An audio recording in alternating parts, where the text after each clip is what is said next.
We live. Yes, sir. Shalom, shalom. Peace and blessings, everybody out there. This is Chief Zebulon Below Yadekia, and this is the Watchmen of Masada. Another topic, another episode, and I am joined on this episode once again with Ak Yeshayahu. Prince Shaul's going to be a little late coming in, so we're going to be waiting on him. And of course, we got More Shema Talmiyahu. And with that said, I'm going to turn it over to the host. More, let's bring it. Shalom, shalom, everyone. Those that's going to be tuning in late and those that might be tuning in late live. We are now getting started with a new segment, man. Last week, we came with an introduction, letting you all know what the Masada Watchmen podcast is about. Then we also went into the George Floyd situation, and we just went around, bringing forth our views and our thoughts about it. We shared some the video on George Floyd, and we got a different perspective from that video. I think it was a good breakdown of the video, because before that video, I did not even know some of those things that was being shown. Right. So today, give me 1 second. 1 second. All right.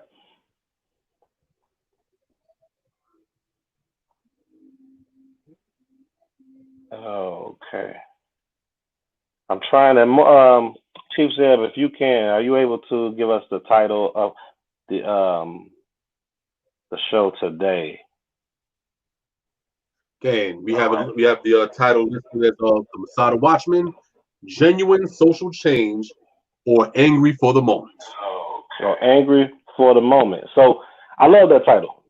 Genuine social change or angry for the moment. We spoke briefly throughout the show about that last week, and we see a combination of these things that this abuse, this oppression state that we have been in through the police officers, or just in general since we've been around, but when you look at the people out there today, we see as if I don't know, for me, I don't know, you all tell me what's your thoughts. For me, it seems like they believe through the protesting, which I think it's a need for it, but it's like it's a circular trend to me. Like this, we see it in the Malcolm X, Martin Luther King days. We're seeing it now. Like it's the same thing.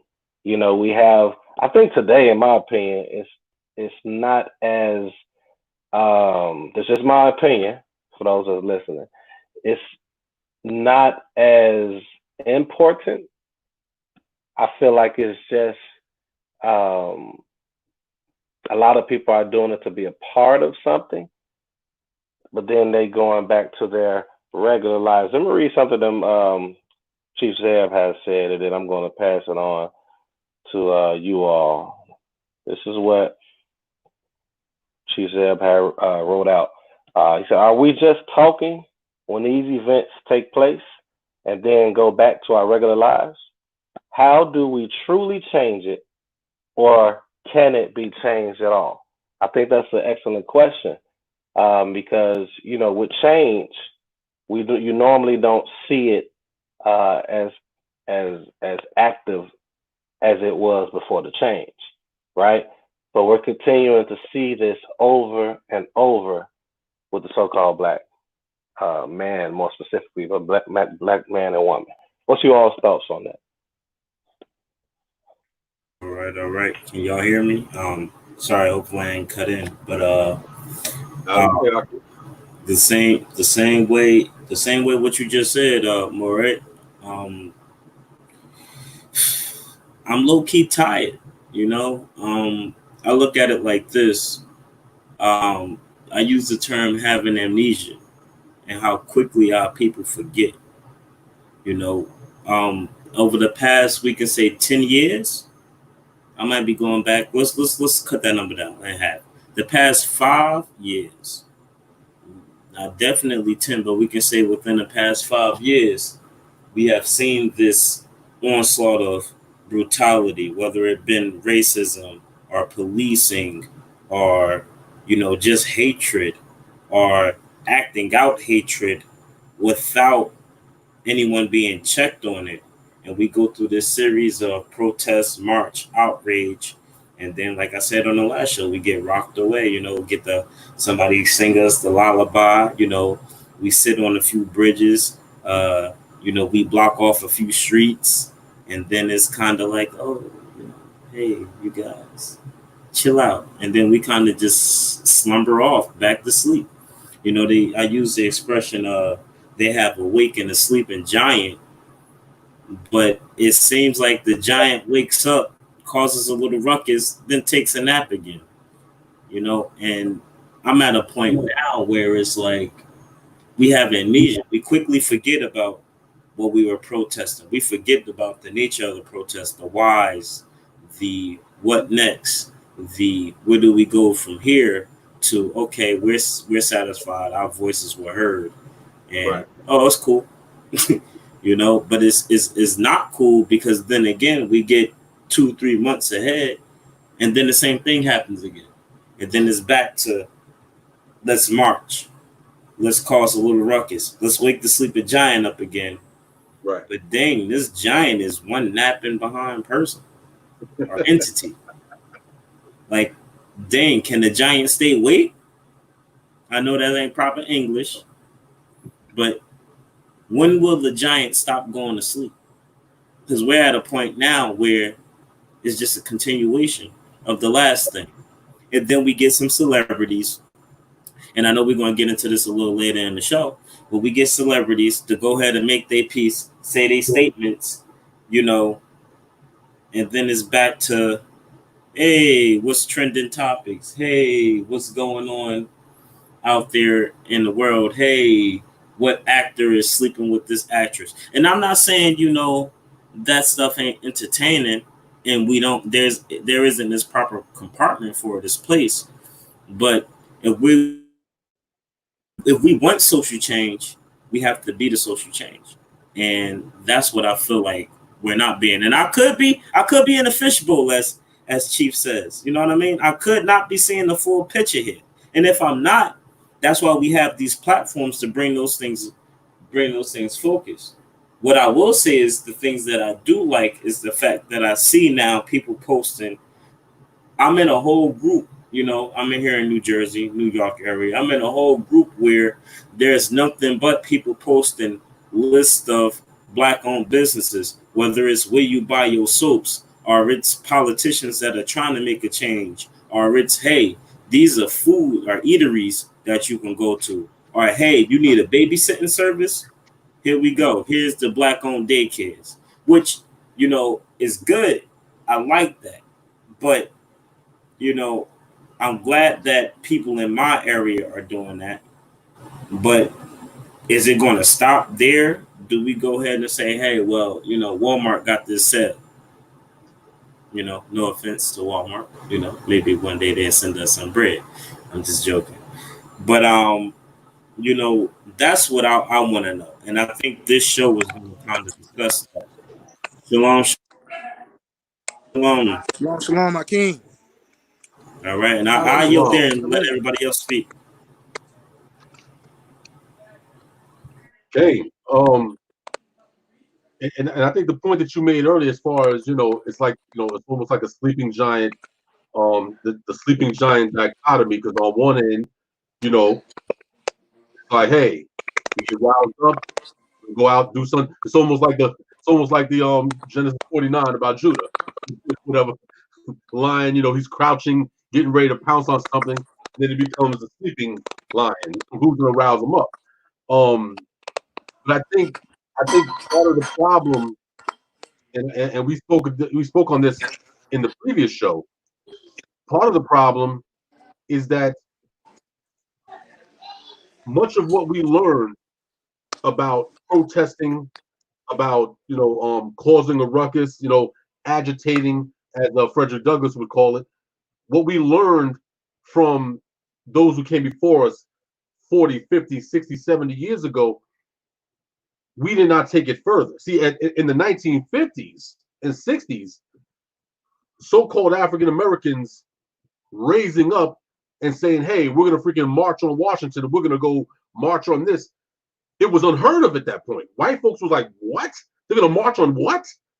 So our forefathers, they caught the European in this country way off guard, because they never thought that they would see a day where African Americans say, hey, you know what? No, we are going to march here. Because again, you talk about Jim Crow. Jim Crow, the idea of two black people moving against a white man or whatever was unheard of. So now we're talking about hundreds of thousands, possibly a million. At that time, marching and all that stuff, it made perfect sense because the European didn't know what to do with it. They were caught off guard, so they had to scramble. J. Edgar Hoover and these individuals, they had to run and try to figure out, how are we going to shut this down? How are we going to deal with this? Because they've never had to deal with that element prior. But now fast forward 50 years, they've mastered that. They already know it, and we continue to do the same exact thing that our grandparents are doing, and it's played out. I'll give you an example. The very first time hip hop was heard on record in 1979, it was a phenomenal. It was like, oh my God, it was like somebody's rhyming over a beat or whatever, and people were blown away at that. The hip, the hop, the hippie, that whole style. It was beautiful. It was a great moment. 10 years later, nobody wanted to hear hip, hip, hoppity, dippity, dippity, because it was like, yo, come on, you still rhyming like that? That's old. Like, move forward, you know what I'm saying? Advance. We haven't done that in when it comes to how we address our issues with our with our custodians. Some people say captives, some people oppressors. I say custodians sometimes or whatever, but we haven't figured a way in order to address our custodians different than our ancestors did 40, 50 years ago. We haven't figured that out yet. So while we're busy saying, oh, yo, this ain't the 60s, you're right, it's not the 60s. What do you have new to bring to the table? What are you bringing to the table now? Because the white man is they're so familiar with marching and protest, is that they give us a license. They say, hey, listen, we'll let you protest. You could protest the hell out of us, but come on down to City Hall, come get a license so that we can give you permission to go out and do your thing. That's how they got it in a smash, where they're now giving us permission to be mad. So this is the reason why it hasn't been effective.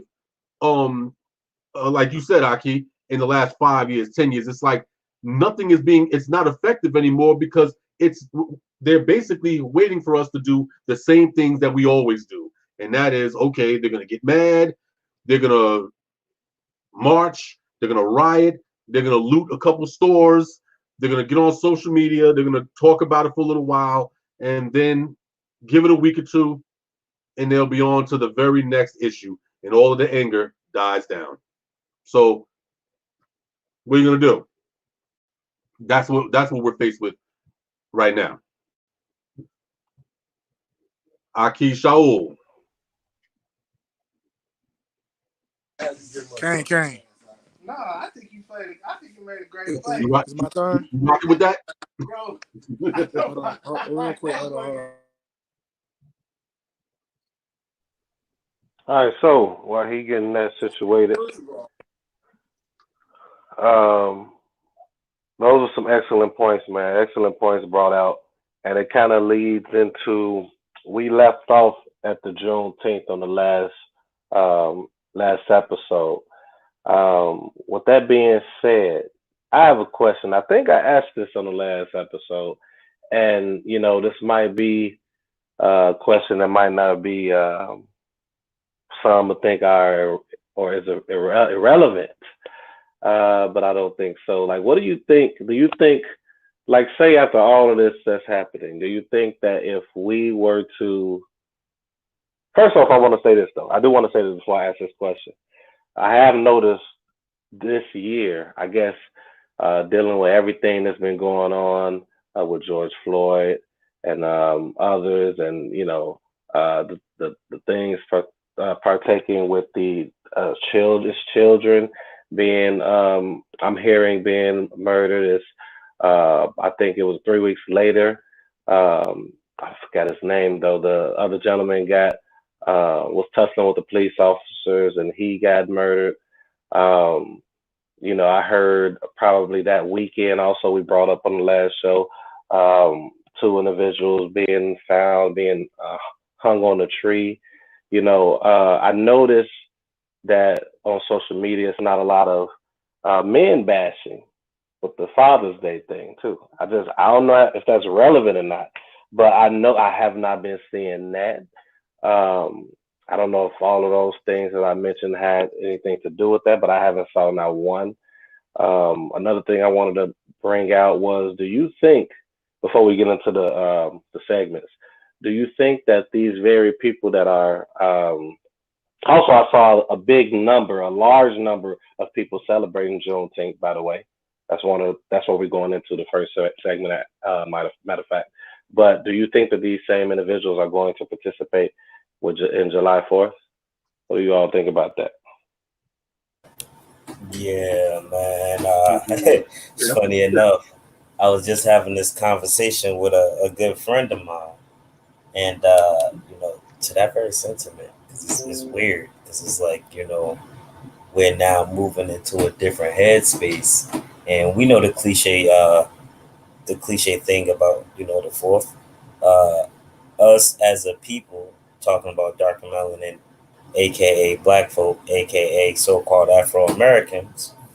Uh, we weren't free, nor was the Constitution written with our personal struggles in mind as a community. So, uh, why celebrate something that isn't a part of us? And I understand being patriotic, and I understand loving your country, and all of those good things. But we are in a situation where we're we're dealing with a country that hasn't necessarily given us that same love. So why celebrate it? And to answer your question directly, I most definitely think people are going to celebrate it. I most definitely think people who are protesting are going to celebrate it. And do I think they should? Absolutely not. I think we need to start making a stand on what we will and won't accept. That's just my own personal opinion. I mean, I could be terribly wrong. I could be, as my elder, Bully says, I could be woefully misinformed. But Right. at the same time, I'm looking at people buying fireworks, people planning cookouts, and I get it. I mean, it's a day to grab up a few friends and chill and cook out. But at the same time, if we're going to do that, we might as well talk about these social struggles that we're dealing with and keep that the mainstay of the platform or the Right. conversation.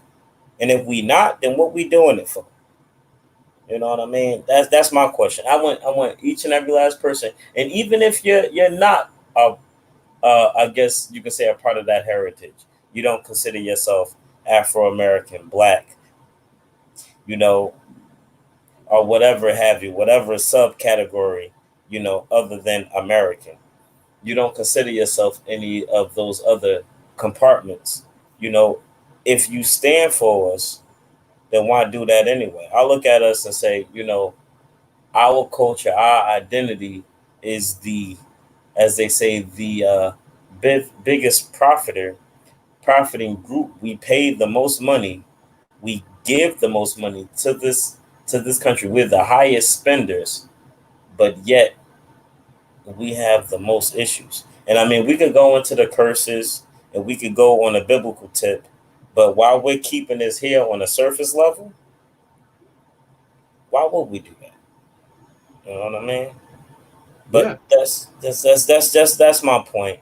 I would like to ask people, if you stand up for us, if you with us. I seen a good video, interesting video. There was a whole bunch of, I'll say, Caucasians, actors. I don't know who half them people were, but they were saying they're not going to let these social issues go unchecked. They're not going to let a racist comment be made. They recognize that our struggles are real. But it's like, okay, well then put up your arms. As they say, put your money where your mouth is. Support. I yield. Yeah, I mean it's. I mean, just like Shema, had kind of brought forth. I mean, of course we're gonna celebrate 4th of July, and of course when I say we, I mean our people as a collective. Of course we're gonna celebrate the 4th of July, and let's just to be fair, I think most of our people who celebrate the 4th of July, they're not celebrating it for independence purposes. They're celebrating it because, hey, it's a time to get busy on the grill. You know what I'm saying? You know what I'm saying? And I think sometimes the narrative that a lot of our people celebrate 4th of July is like, oh, yo, you want to celebrate the independence of our people, but we weren't independent. We weren't free. I think we're thinking a little too far ahead in these scenarios. I don't think most of our people, I don't think, have enough historical acumen to be able to make that decision and say, you know what? Yes, I'm going to celebrate this because this is the celebration of Black people being. I don't think a lot of our people even see that far into the future as far as history is concerned. Many of them are very simple in their orientation. Their thing is, hey, it's a day off. Get the barbecuing, get the picnicking, and doing all manner of other things or whatever. And this is why the argument against the 4th of July is such a difficult one. It would be much easier if people were celebrating it for historical reasons. If Black people were celebrating it for historical reasons, then it would be much easier to decimate their belief, because they'd be like, hey, wait a minute, you're saying that's historical? Well, let's go into history. We can find the information and you can smash the argument. Now the argument's over. They have to give it up. But a lot of our people are not, they're not going from a historical standpoint.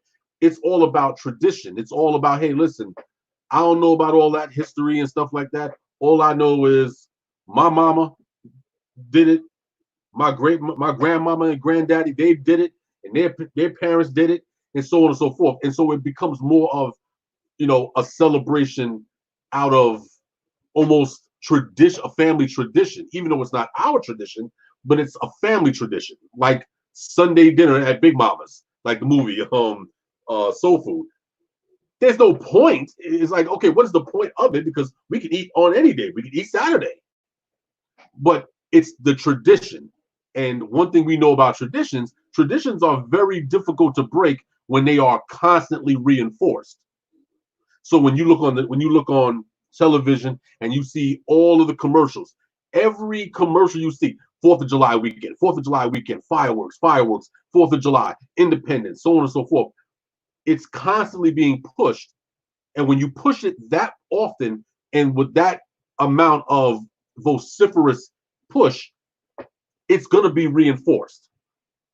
And it's really, and now it's going to take a practical miracle to pull our people out of that. So yeah, I think, absolutely, I believe that that people are going to celebrate it, regardless of what they are protesting now, and in face of Juneteenth. They'll celebrate Juneteenth this year, and then the very 2-3 weeks later, they will be celebrating the 4th of July. So it's so that's definitely going down. It's unfortunate, but it's going down. I don't know if Shema, I don't know if you want to tackle this first, but you had brought up earlier about the relative I guess disappearance of Father's Day. Seems like there's no male bashing going on, conspicuously so. You want to touch that? Yeah, I wanted to see if Prince Shaul had anything to say in regards to what we were speaking on now, and then maybe he can go right into that. But I did want to comment on something that was said from one of you all, but I'll wait until he speaks to bring out what I was going to say. Kane, I don't know if Shaul's actually online. I mean, he's his video icon is there, so he's online, but I think he's unavailable. Okay. All right. Cool. I can go ahead and go forward there. Well, before I go into that part of the question about the Father's Day, which I think is actually very interesting. It is very interesting because every year it never fails. Okay, but I want to be fair to those of different ethnicities. I love how you brought in and you brought in the fact that people not thinking too deeply on that. And honestly, I don't have an issue when people are barbecuing and chilling on it. It's the issues that I have is when I see our people wearing a attire dealing with the red, blue, and white, and they're celebrating in the fashion of Independence Day. Right. So if I see individuals that's protesting and then doing the Juneteenth, and then I see them July 4th, no, watch this. Juneteenth wearing the shirt that I was wearing when you cross out July 4th, and then put Juneteenth with a hair in red, black, and green. But then on June 4th, I see you with a different shirt, red, blue, red, blue, and white. Right. Stars and celebrate independence. So it's like, I think for me, I would love for our people to gravitate more towards their culture. I know that's not going to be the case fully, but it was a thought of mine. I was just wondering because we see so many people that's really protesting and thinking about these things and speaking on Juneteenth and things like that. It was a question. I was just wondering what you all thought. But going into the Father's Day question you just asked.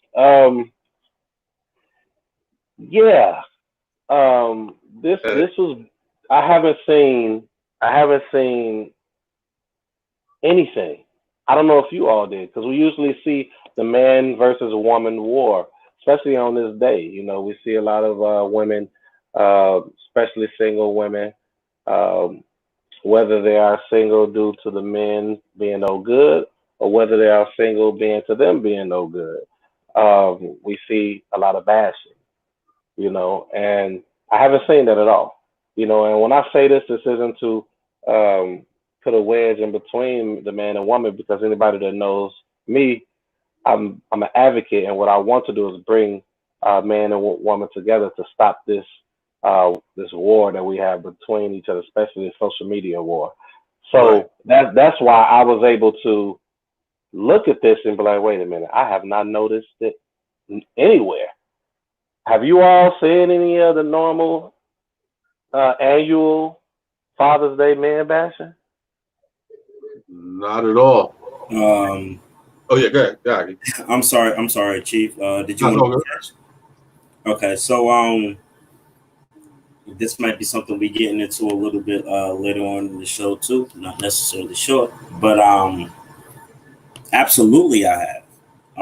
Matter of fact, oh wow, I was talking to, and that's the thing, I don't know if this is contrived or maybe these are third parties that are kind of trying to push this narrative. I don't know if it's us that are pushing this narrative or is this, as they say, social media itself. But I've seen the cliche, I'm a mother, so we're gonna say happy Father's Day to me too. Or earlier in the week we had which is more so just catered to the division itself between men and women. We had the men you're not doing enough conversation, or men you're not being leaders, or men you're not stepping in, or men you're leaving us hanging. And I don't know if that's a sense of hurt, or is that really the true narrative of what's really going on. And what I'm saying, I remember just maybe a couple hours ago having a conversation with a brother who felt highly discouraged because he's in a situation where the father is not in the picture and he is, but yet the woman in that household totally neglected his feelings on this day, didn't acknowledge him at all. and he's, you know, paying bills, supporting the best way he can, et cetera, et cetera. But without going too deeply into that, I have seen some of that. Has it been as extreme as either last year or the year before? Absolutely not. Which means that we're probably taking steps in the right direction. But Moray, you mentioned something inside of a personal conversation we were having in a group, as far as men and women equally being trained to be in this position of, you know, motherhood and fatherhood, and how that lack of training has caused or added to that division. And I might be taking the conversation to a different point, and I apologize if I am. But you know, I guess overall we're getting to a point where it needs to be changed. I'm glad it's not as strong as it was in past years, but it's still being echoed. And I don't know if that's a thing where men actually do need to step up or not doing that part, or maybe there just needs to be a little acknowledgement. Or maybe because there's a sense of urgency with these issues, um, I'm hearing a lot of feedback. Maybe because there's a sense of urgency now, the tune is changing, which, you know, we're gravitating towards that support one another. I just feel as though, like all change, we see it happen gradually. I just kind of want to, maybe I'm not being patient, but I want to stream like that and fast forward that progress. You know what I mean? And say, hey, this is where we at now. Hold the hand in unison, saying, hey, we're an unbreakable chain that we're not letting any false narrative get through. How you? Well, you know, Okay. Akeem, man, my bad, man. I was trying to, you know, get away from all the voices, man, so I won't get interrupted. But um, are we on the segment of talking about the man standing up, or where are we at right now? Because I kind of a little bit behind right now. Salaki.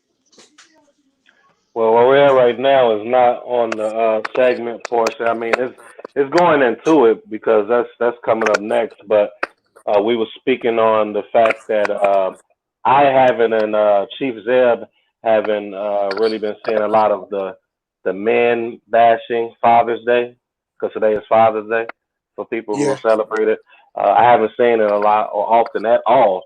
I mean, I've seen some things pertaining to you know, the Juneteenth, when we saw a lot of the memes going around. Where it was a lot of the portrait that was pushed was women versus the man and a woman. I saw some where it was just a man, you know, and I actually posted about that. I was like, even in this time of, I'm paraphrasing, but even in this time of we should come together, we're still sharing and pushing this narrative of, well, not narrative, but pushing these portraits out of still being separated.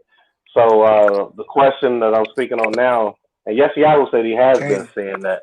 He has been seeing what has been going on annually.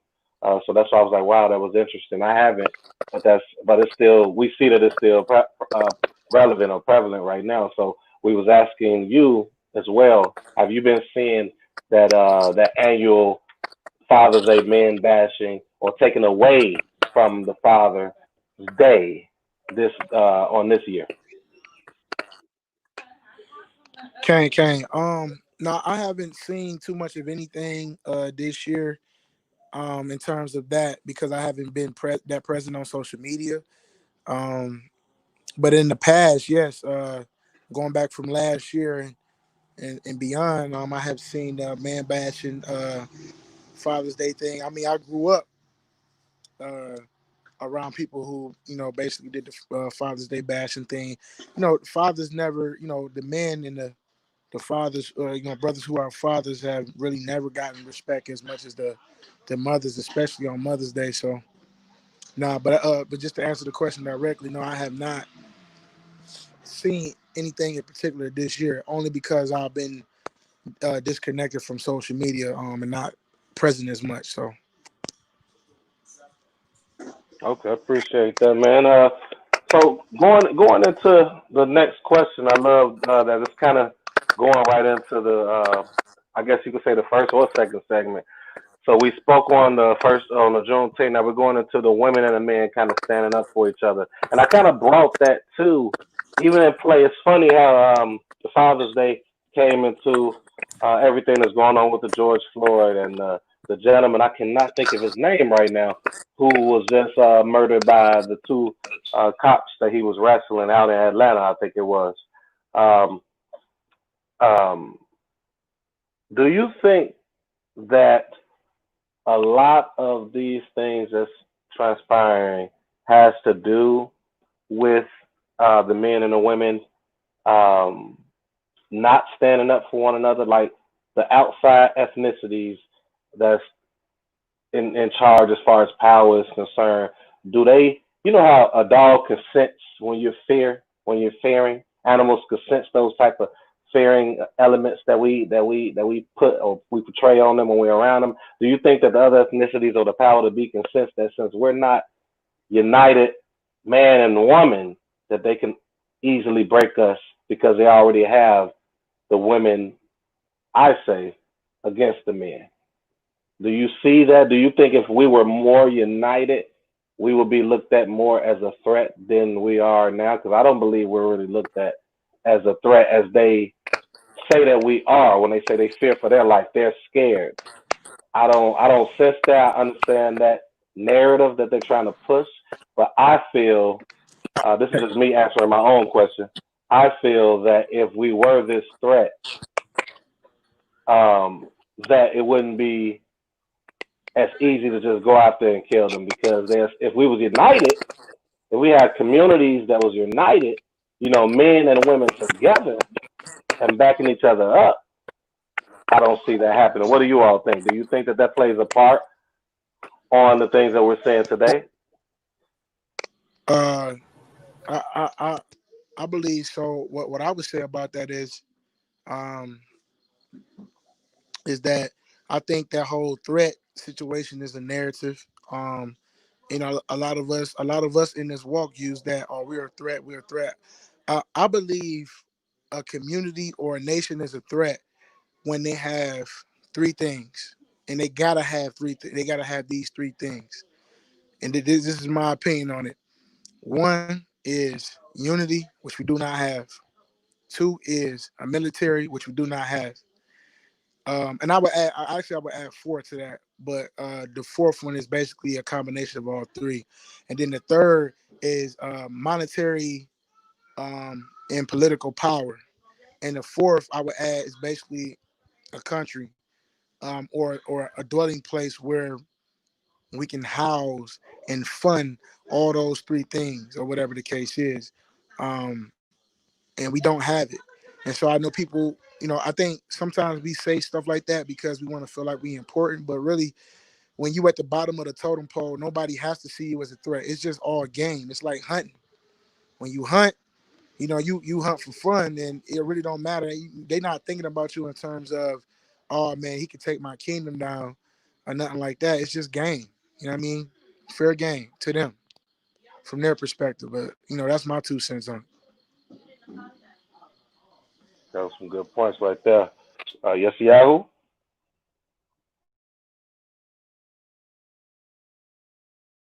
Sorry for the lag. Sorry for the lag. Man, you asked a deep question, and Prince Shaul, you stated exactly what I was going to state. Um, Without those constructs, are we a threat? No. Do we have the ability to become one? Absolutely. But the question is, why even villainize ourselves as a threat? Um, I look at it from the standpoint of this. We have some clear demands and some things that we want within our community. Um, Divided, we would never get to them. You know what I Hey, mean? And when we choose to remove ourselves from that divided outlook, and even going on with some other conversations we was having privately, as far as music and what have you, um, we would never see a point where we become, I don't want to use the word threat, but I would rather use the word a power. Because right now it's a whole bunch of, you know, let's say energy, but that energy has it's like when you have a bowl of water and you put multiple holes in it from different areas. We have all of this energy spreading out and going to different places, but ain't none of it is unison. You know what they say, you take a strand of hair and you place it by itself, it breaks easy. But when you braid that strand with multiple hairs, it becomes stronger. What we have right now is that water or that energy being moved in so many different directions, it doesn't have the power to push. But when we find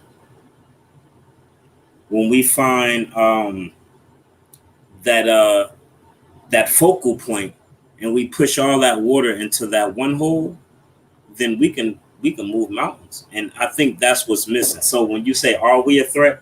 I would say negative. Do we have the ability to become a power? Possibly, but it requires some, as I say, some act right. You know what I mean? And until we gain this act right, we won't be able to do nothing. Okay. All excellent points. Uh, the only thing that I will add to this, because there's really not much to add at this point, but I will say this: that on one hand, I absolutely agree with Shaul that come on, are we a legitimate threat to the Euro Gentile in this country? Probably not. But I will say this on the flip side of that is that the one thing that the Euro Gentiles possess, and and we always have to keep this in mind, they are very good at history. They know it, they study it, they live it, and they move in accordance to potential. One of the things that all of Euro American philosophers deal with and they talk about, whether you are quantum physicist or you're into Freemasonry, all of those schools of thought, they have, they constantly go into the issues about potential. That potential, even when it's dormant, it's still dangerous. And so what they do is they say, well, we're not worried about these people now. We're not worried about them because they're chaotic. They're all over the damn place. And anybody who's ever read that book, what's it called? Who Moved My Cheese? Whatever. And it's a good point. As long as the people are chaotic, they don't have to worry about that. But they're always in the background watching intently. This is what COINTELPRO was about. They understand potential. They know that, okay, as chaotic as they are, and we probably don't have to worry about them for the foreseeable future, but they know all it takes is for the right man or woman or whoever to come in and throw something in it, plant or whatever, a seed. They know this because they've watched us throughout history. It only takes one, and the next thing you know, the people began to galvanize, and then they can move more effectively, and they can start making the moves that Shaul was saying, as far as us not having military, the financial institutions. I don't know if he said financial, but the financial institutions to fund these things that we're trying to do. They know we don't have that, but they know the potential is always there, and they know historically most wars, most skirmishes throughout history have always the group has always lost when they underestimate the sleeping giant because they assume that they'll be asleep forever. So I think that when you look at the propaganda, whether it's on television, whether it's on social media, all the propaganda that they put in, all the millions and millions and millions of dollars that they invest in propaganda to keep us suppressed, that in itself is proof that they understand our potential. Because if we were no threat even in potential, there would be no need for the propaganda. They'd be like, oh, they ain't got to do anything. They're never going to rise, potentially or otherwise. We don't have to worry about them. But they are concerned with our potential, and that's why they put little COINTELPRO and all these Project Bluebeams and all of these different things in place, because they're anticipating at some point that we are going to be in a position where we realize our potential and then become a threat. So they're preparing for the potential, but they're not preparing for the pragmatism. They're not preparing for the here and now, because their evidence has shown we're nowhere near being ready to tap into that potential. So they're not worried, but they are being wise. They're watching us from a distance, because they know it only takes one. So yeah, I definitely agree with the brethren that it's, in reality, right, as a here and now, I don't think there's really a issue of a threat. We're not a threat in that sense, but they're paying attention, because that we can come back at any given moment. Remember, they know who we are, so it's not like they're just dealing with some type of people. They know who we are, and they know who our power is. So they're always cognizant. Like, yeah, we'll watch them for a little while. We're gonna see how they're gonna move. So I agree. We're not a threat, but the potential is there, and they know it. I'm glad you brought that out. There's a couple things I want to speak on, and if you can, yes, Yahoo, can you get that video ready? At first, I wanted to do not the song. We could do that next if that's okay with you. So the first thing I wanted to just put 2 minutes and 2 minutes and 30 seconds of that video. But shoot, now that Chief Zeb was just saying that, I might want to play the whole video, because there's two things I want to bring out. The one thing is, I was trying to find this video I saw a while back. I was just on YouTube, and I saw a study that they was doing on us. They was doing a study on us on how we spent money, how we was trying to, it was just interesting. And I was like, and it goes into what Yahoo I think brought out earlier, as far as one of you all brought out earlier. Maybe that was another conversation I had earlier before the show. Us being the biggest consumers in this country, we're the biggest consumers, and it pointed back to that video that I saw, and maybe I'll bring it up at another show. But they studied us. That goes into what Chief is saying. They studied us extremely well. And then when we get people that want to stand up, then they try to defame you. They try to bring out things to us people cannot and will not follow you. Okay? And the way that they do it so well, and then they get us to go against one another. And that's going into my question when I was talking about the foundation of our community is the man and a woman. But if you can get the man and a woman to go against one another, then you could just sit back and watch. So I don't know if you were able to get that video, Chief Zeb. I see that he had to, Yahoo dropped off again. But the video, did you need me to share it for you again, or you have it? Yes, Yahoo's here. Oh, he is? Oh, that must have been Prince Shaul. Okay, so if you could get that video together, I wanted to only play 2 minutes and 35 seconds of it, but if we can, let's watch the whole thing, because it's going to bring out the points that Chief Zeb made. And then what I just brought out with, what is his name? Shannon. We see how he started to defame. So the video that I want to bring forth is they was talking about Kyrie Irving. Kyrie Irving was speaking on trying to create their own league. You remember, and I know it's a lot of different views on this. I'm not really about to tackle all that, but I kind of wanted people to see what was said.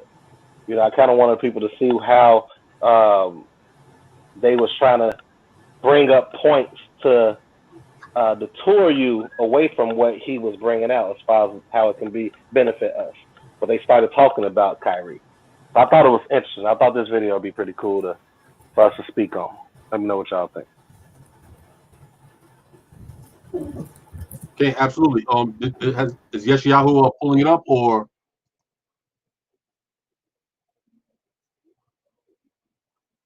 He says he has a queued. I don't know. he says he has a queue? I mean, is he still on the stream, or I when see I him see on the him? stream. Okay, wait a minute. Okay, here we go. He's rushed together. Now we've seen other teams try to go up against professional Can teams. we start from the beginning? We see how that ends. Yeah, he's gonna bring it back now. All right. Let me How long has he been thinking that blacks should form their own league? Was this in the last 3 weeks, or this is something over the last 3 years? You see how haphazardly something is rushed together. Now we've seen other teams try to go up against professional teams that's been established, and we see how that ends. So it's hard for me to see a scenario where a guy is making $30 million in the NBA says, you know what, I want my own league, and for the first 5-6 years, I'm willing to make $200,000 a year. Yep. I don't see that happening. But good luck with that. I think the thing is, and it also goes to show the leadership style of Kyrie, Skip, that people would leak that. I don't know what it is, but the facts are what they are. Yep. The Boston Celtics played better once Kyrie got hurt than when he was on the roster. Okay, let's stop right there for a second. Let's stop right there, if we can. Appreciate you. I appreciate you. He went from Kyrie wanting to start this league, willing to take a big drop in money, you know, from 30 million or whatever, how much he's making, to 200,000 or something. And what did he start doing right after that? Now watch what he's about to do with his character.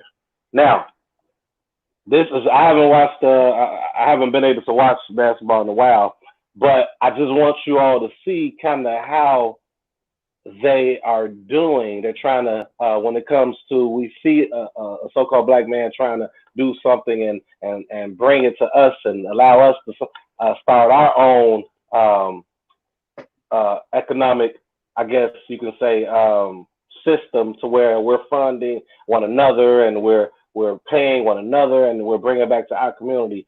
But watch how they just go to his character and they start going on everything that people had questions about with Kyrie than they did when he was on the team. Yep. The New York Knicks, the Nets played, the Brooklyn Nets played better once Kyrie injury.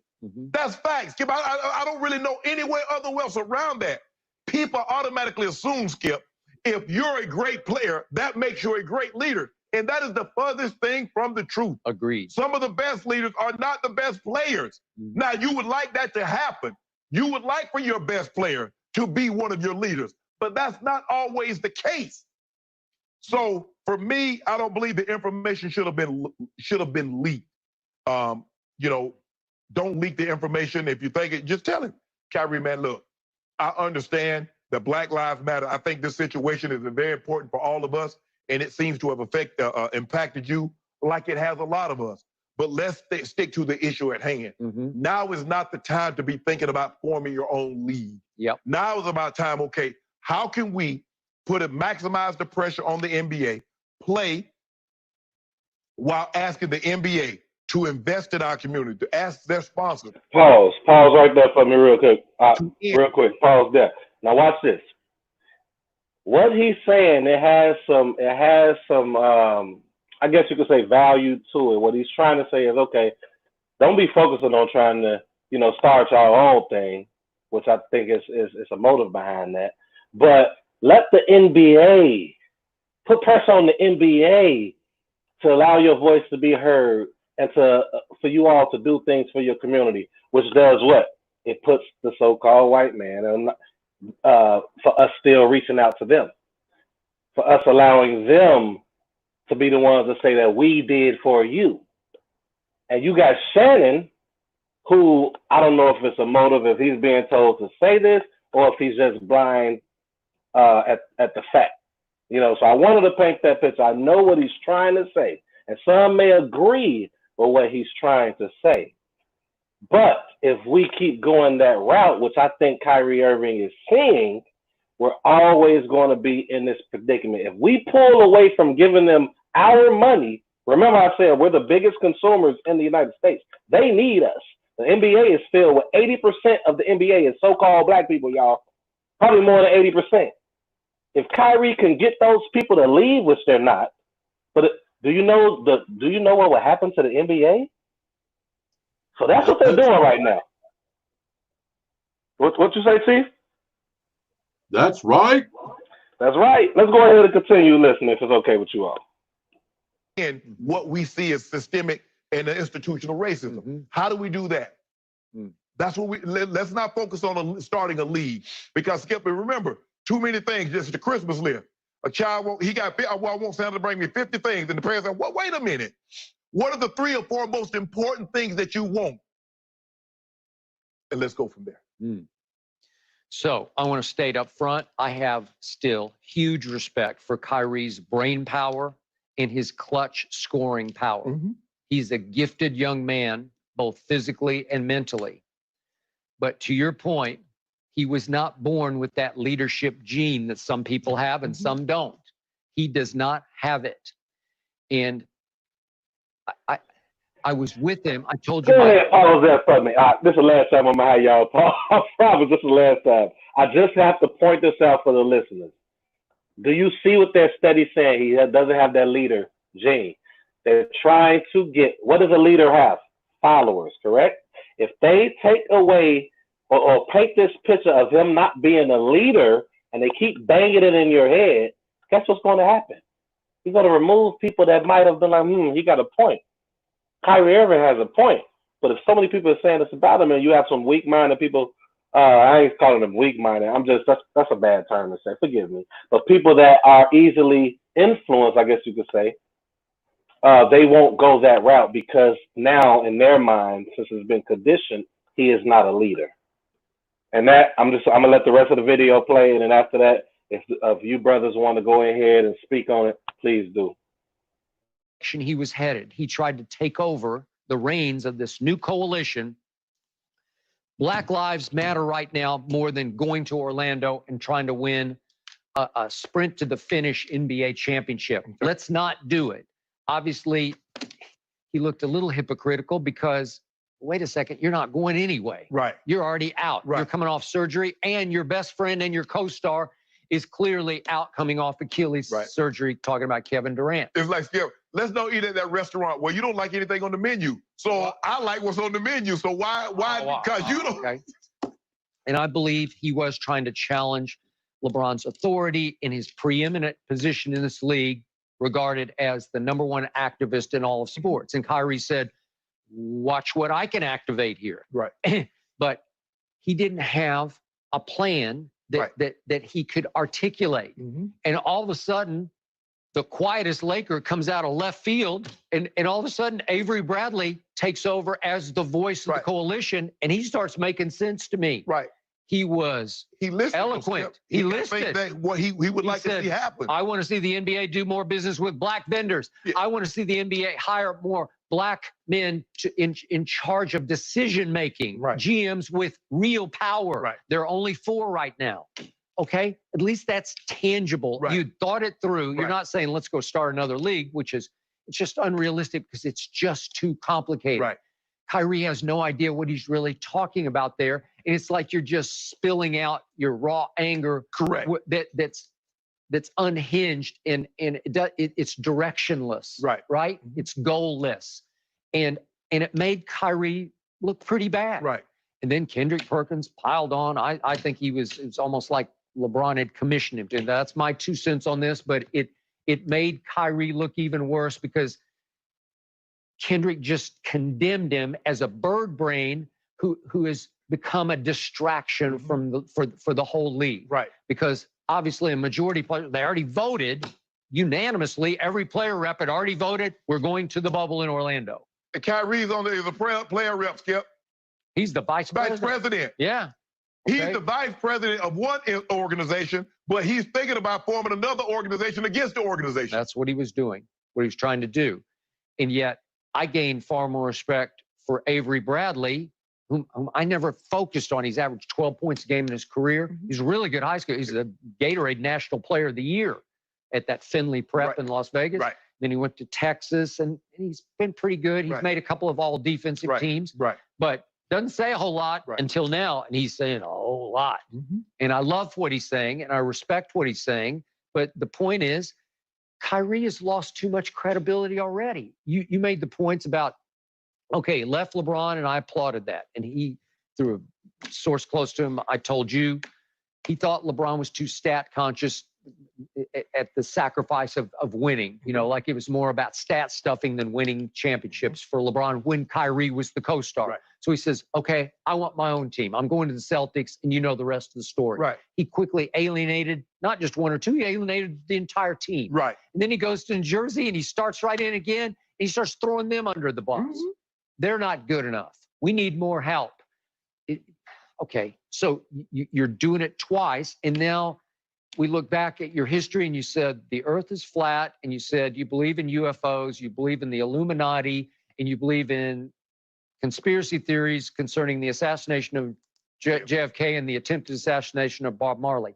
Well, after a while, it's like, Kyrie, you're just too out there, man. You're a little wacky. Exactly. Right? And it sounds like you're being wacky again, so you get dismissed. Right. Because of your track record, you got dismissed. You haven't built up equity of credibility. And Skip, they leaked this look how ridiculous he sounds. Yep. That's why they leaked this. If this was a prudent, a plan. All right, let's stop there, y'all. Let's stop there. You would have leaked I think that's enough. I think everybody get the point. If y'all want to stop.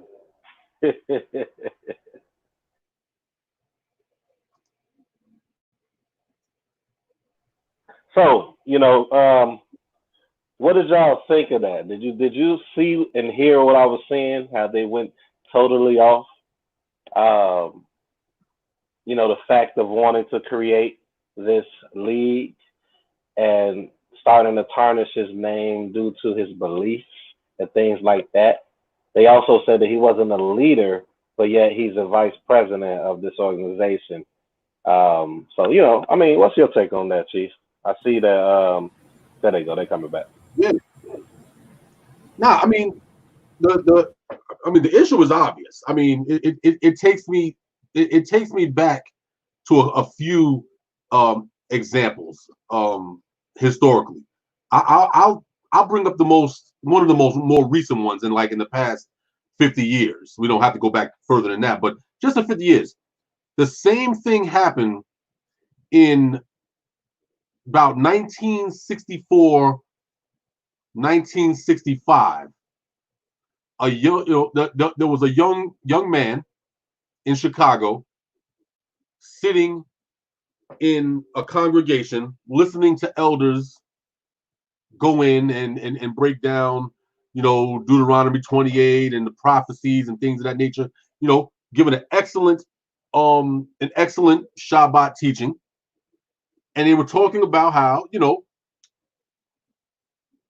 the nation of Israel, the land of Israel, that's our land. This is, this is us. This is ours, our land. And this young man, probably no more than 20, 22 years old, maybe, stands up and says, well,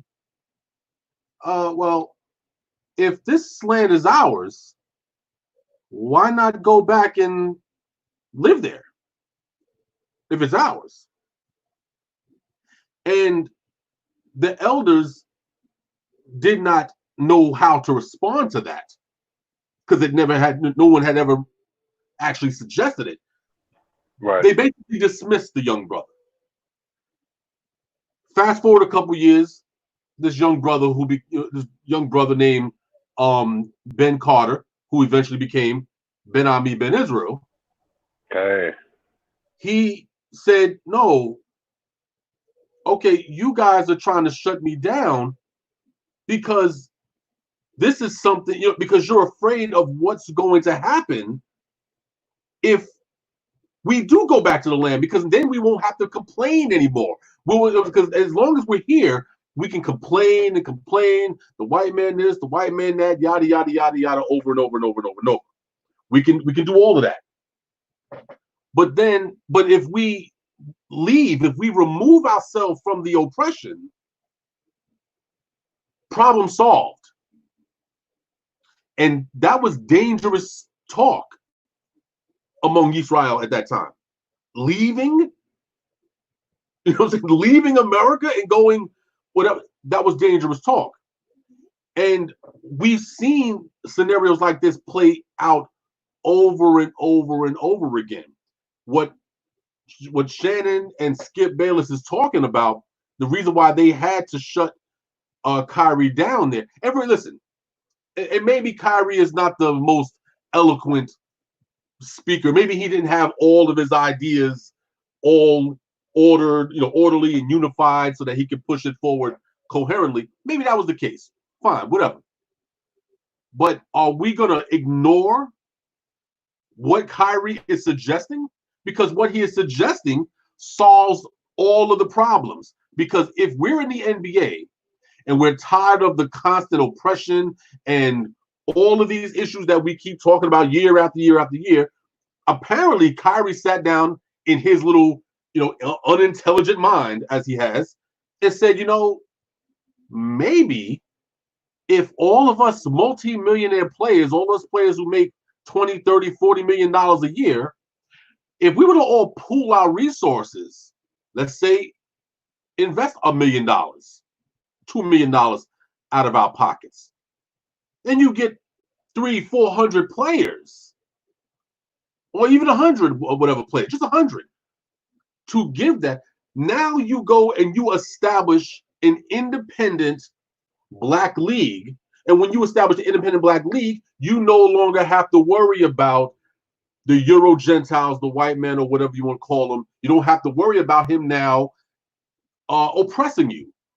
You don't have to worry about him degrading you and making you play, do this, that, and the third under duress. You've now effectively removed him out of contention. There's no further conversation now. The problem has been basically solved, and the only thing now we have to do going forward is figure out as a collective how we're going to move, how we're going to run this league now that it's our league. They understand that there's too much at stake. If this was hockey, they would not have a problem with this. Why? Because what? You're talking about 5, maybe 10 Black people leaving the league? They're not worried about them. It's not a problem. But basketball is composed of, and you said about 80%, Aki. I'm willing to say over 90% of the NBA players are so-called Black. Now, can you imagine, Kane, can you imagine a league composed of all of these stars there going into their own league, and then the NBA having to refill the league with whatever players they're able to find, scrape up from the whatever other international leagues? What's going to happen is you'll have an African American league that will stomp the NBA players into wine forever because all of the talent done went here. They don't went to the African American league. So Skip and Shen, they know what they know what they're doing. They understand what they're talking about because they know that if African Americans left the NBA, that means not only the players leave, and the fans are going to leave too. So you lose the players, you lose the fans. What is the NBA left with?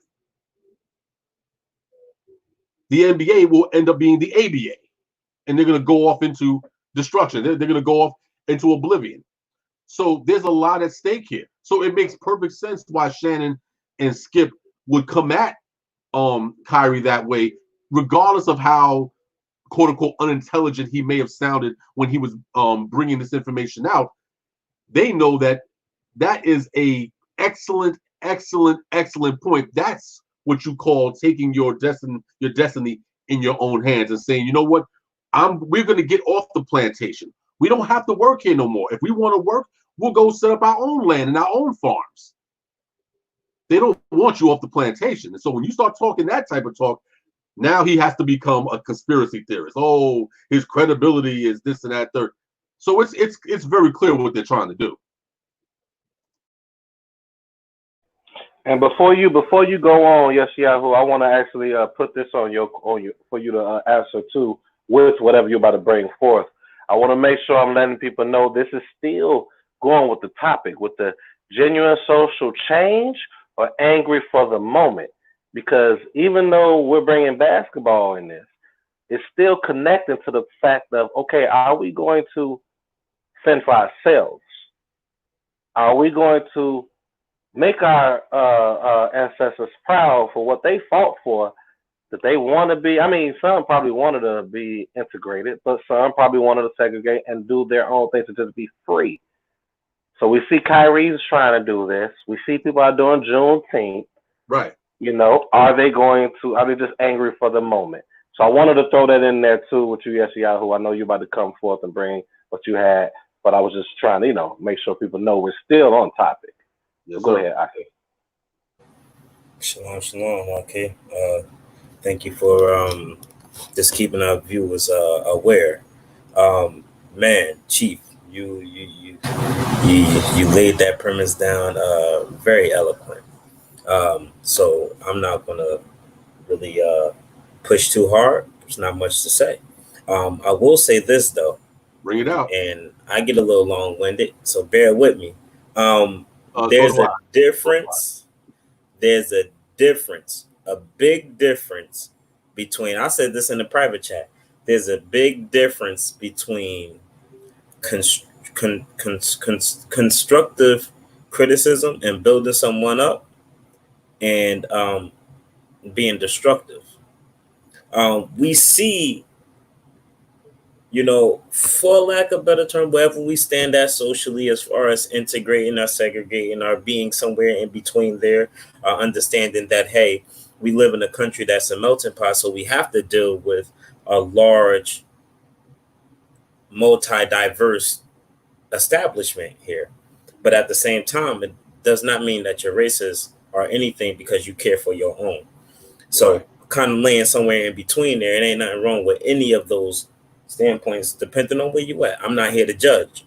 What I am here to say is, you've seen that conversation start off with a little bit of constructive criticism, or saying, okay, I see your wolves moving here. I think this is a better plan, to talking about this man's ability to play basketball and talking about this man's ability to lead.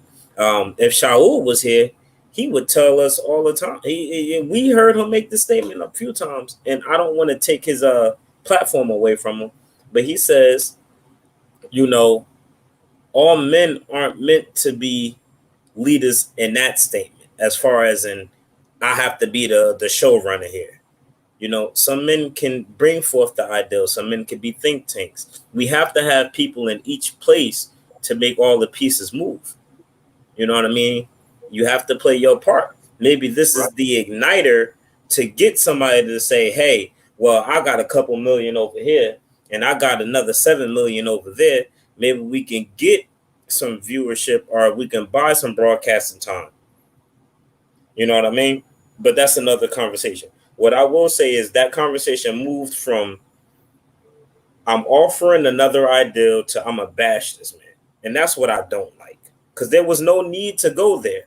And no, who cares what this man believes in, as far as some of his so-called conspiracy theories, or so-called differences in opinion than what's mainstream. Chief, what do you always say about conspiracy theories? If you don't mind throwing that in there. Kane, conspiracy theorists are people who challenge the statements of known liars. Exactly. And we're in the standpoint where we have been lied to a lot. We have been bamboozled a lot. We have been, what's the word, misappropriated a lot. Run amok. A lot. So while we sit here and we have these differences in opinions on how to move, why not do both? Why not have the NBA invest in more Black-owned establishments, wind up putting more people in decision-making positions that are darker melanin, so we do have a voice and we do have representation? Why not do that? And why not start our own league in the process? You know what I mean? Because let me say this about that while you're saying that. Even though I understand that, we can't just do everything based off of looks and based off of what, based off of a proxy or a face. because these athletes, for one, do not have the wherewithal, or they're not informed enough, and not don't know enough about politics, and they're too emotional to be representations or be a face for our people. So we just can't look at the fact that, oh, look at these tall, strong black men, they're trying to start their own league. Yeah, that's great, but we really need true representation, true leadership, those who can really play the politics game, those who can really play the military game, those who can really play the monetary Okay, game, you breaking up real bad. and those who really isn't. Can you hear me? We can hear you now. Go ahead. Yeah. Now I was saying, like, we can't we can't put fully. I don't think we should put them as the face of our people, because they're just not informed enough, and then they don't have the wherewithal to truly represent what we need as a people. And we can't just go off of emotions and say just because they're successful or they're trying to break away that they deserve to be the face or a proxy for our nation to represent us because it looks good. It's not about looks. It's about making sure that this nation comes back to what it used to be when it was in its prominence. And that's really what the main goal should be. And the athletes just don't represent that completely. Now I do understand, and it looks good and it sounds good. You know what I'm saying? But overall, long term, it's not a good look. Long term,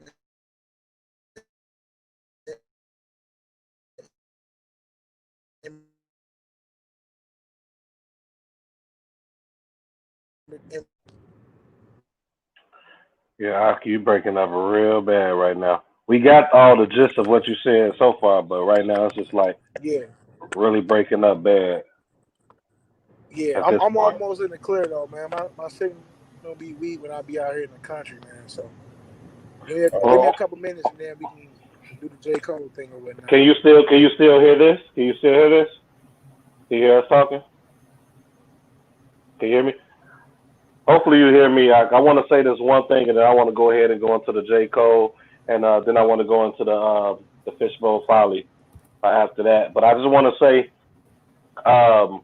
the main reason I have brought that video out too for those that's listening is I agree with Prince Raul fully. We got to make sure we have the right representation for us as a people.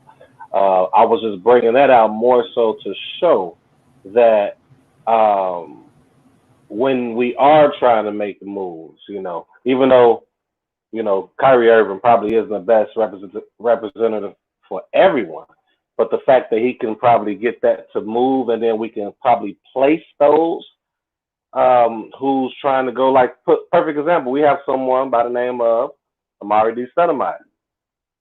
He is, I don't know his behind the scenes life, but he Right. identifies as Israelite. He actually lives in Israel, if I'm not mistaken. Correct me if I'm wrong. So maybe Kyrie will reach out to him or something. As far maybe he won't, but my point is, I agree with him wholeheartedly. We do need the right representation to make these type of moves.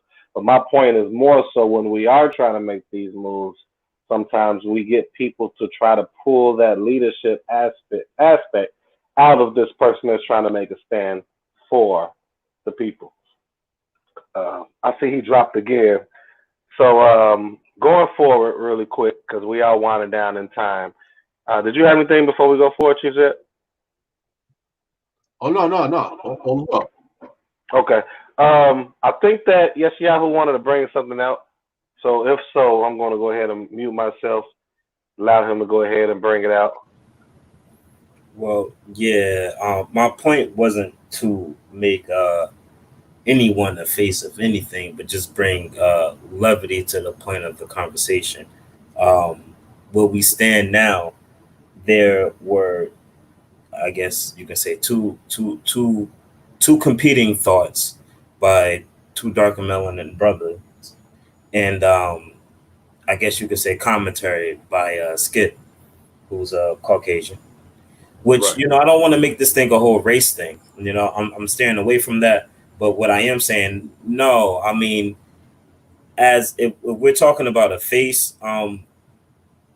I don't think we're in a position where we can have one face. I think there needs to be multiple faces that come together, or as they say, a coalition of sorts. Which is kind of what my point was going to be. But at the same time, I don't I don't see I don't see how bashing another man's opinion, viewpoints, or thoughts, without attacking that viewpoint or thought, or bashing his ability to play ball, or bashing something that he's skilled at, to say he's not he's not fit to make that argument. That I don't think that's anyone's place.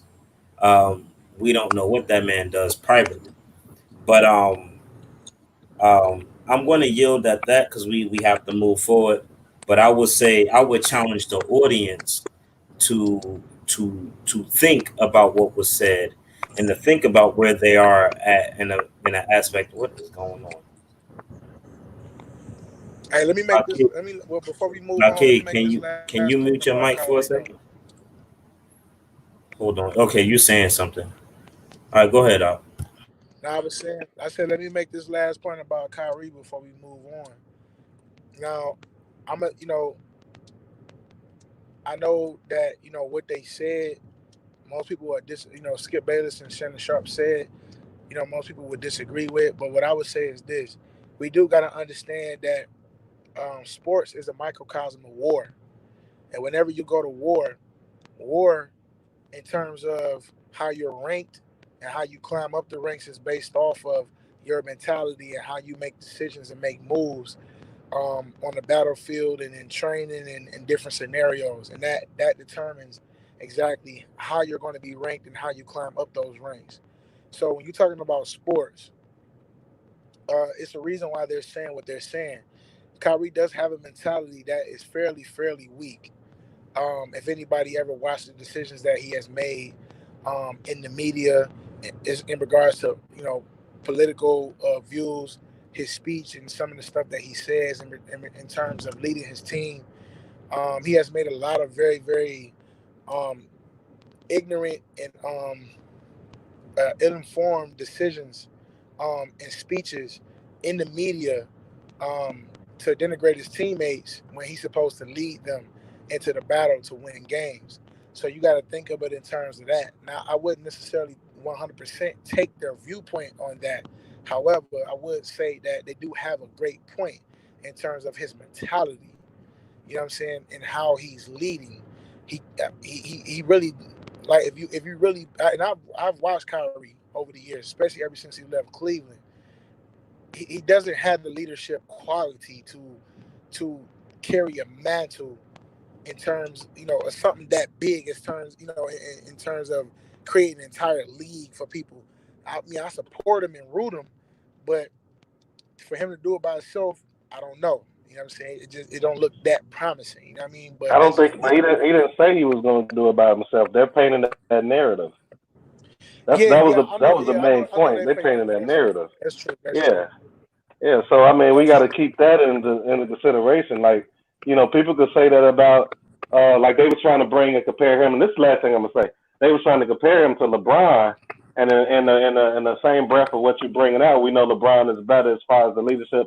But that's But he also really he really not that's either. He just play the that's what I'm politics about to role say. better. That's what I'm about to say right now. That Yeah. that's really subjective. A lot of these views that we're having is really subjective. If we could go objective if we want to, but the subject itself, I think they're trying to use those things that we know, the valid points that you brought out about them, to take us away from the conversation that we can do this. And then he could get Oh yeah. somebody else that can be a great leader and he could just fund the money behind it. We don't Can. need him to lead, you know what I'm saying? But we can But use but them but that but, but that, that money. you gotta think about it like this though. I mean, if he put up the bread, why wouldn't he want to be over it? Why I wouldn't mean, he? it's many businesses to where people put the money, but they have the think tanks that does all of the I creation. mean, but true, but no, none of us on this line knows what it's like to be a high paid athlete, which Kyrie actually is. None of us on this show, or most of us listening, on this show in the audience knows what it's like to be in the position that Kyrie is in. So we don't really know the approach he would take. That's why I was saying that my stance on it is that I don't really agree 100% with neither side. I would just say that I would hope that he would do what you're saying, put the bread up, and have somebody else do it that can run it. But I'm out on athletes, bro. I don't really care for athletes representing our people. I think those who are really qualified, who doesn't have the level of, they may not have the level of fame that a brother like a Kyrie has, would do a better job.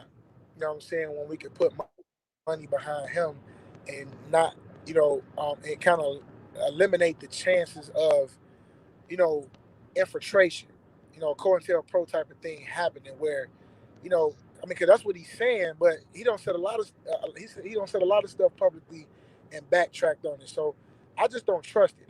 That's just my stance on it. It's not really about, I hope that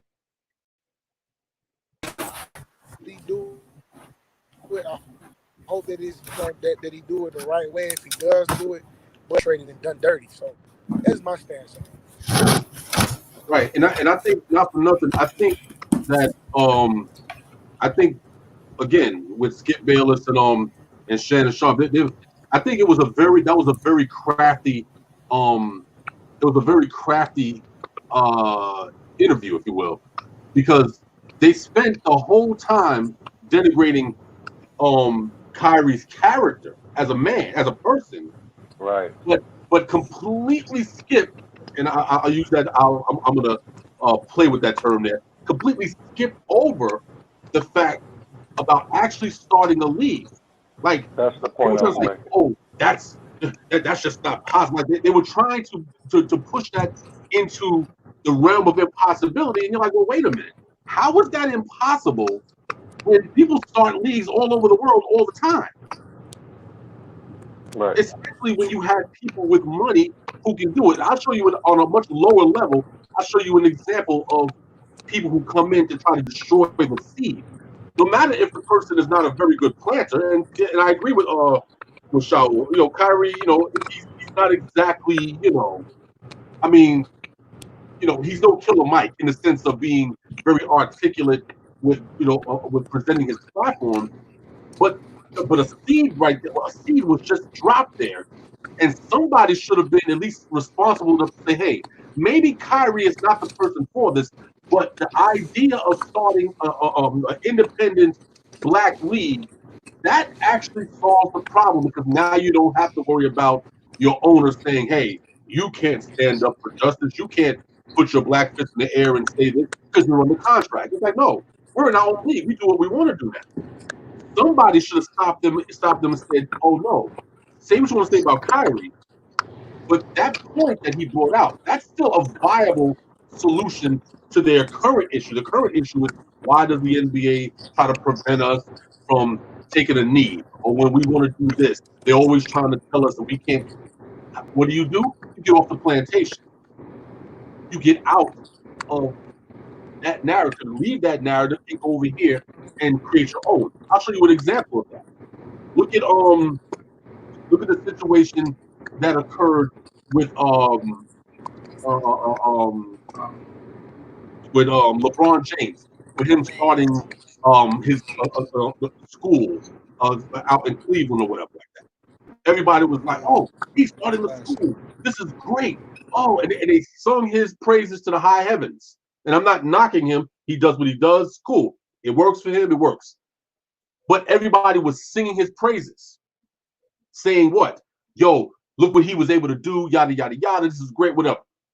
Now, I'm not in agreement with everything this brother speaks, but he does speak a lot of truth, and that is, remember when Dr. Umar Johnson said, hey,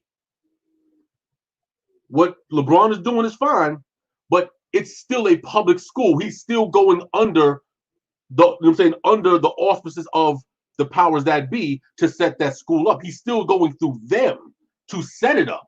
It might be his money, but it's still going through them to set it up. Umar Johnson is like, hey, to hell with that altogether.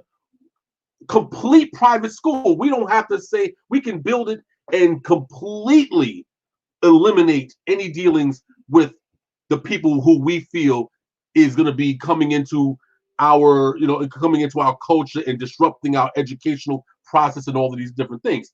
He said, let's start our own school.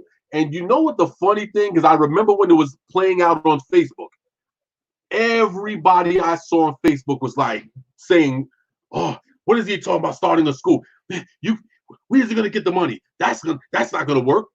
But wait a minute. But LeBron made it work. LeBron made it work with tens of millions of dollars. This man said, oh, listen, all I need is $750,000. And everybody, almost like 95% of people on Facebook they would shoot it down. Oh, what's he doing? Why is he, why does he need to do this? Why did he, whatever? And it was like they were trying to shut down the motivation to actually have something of your own.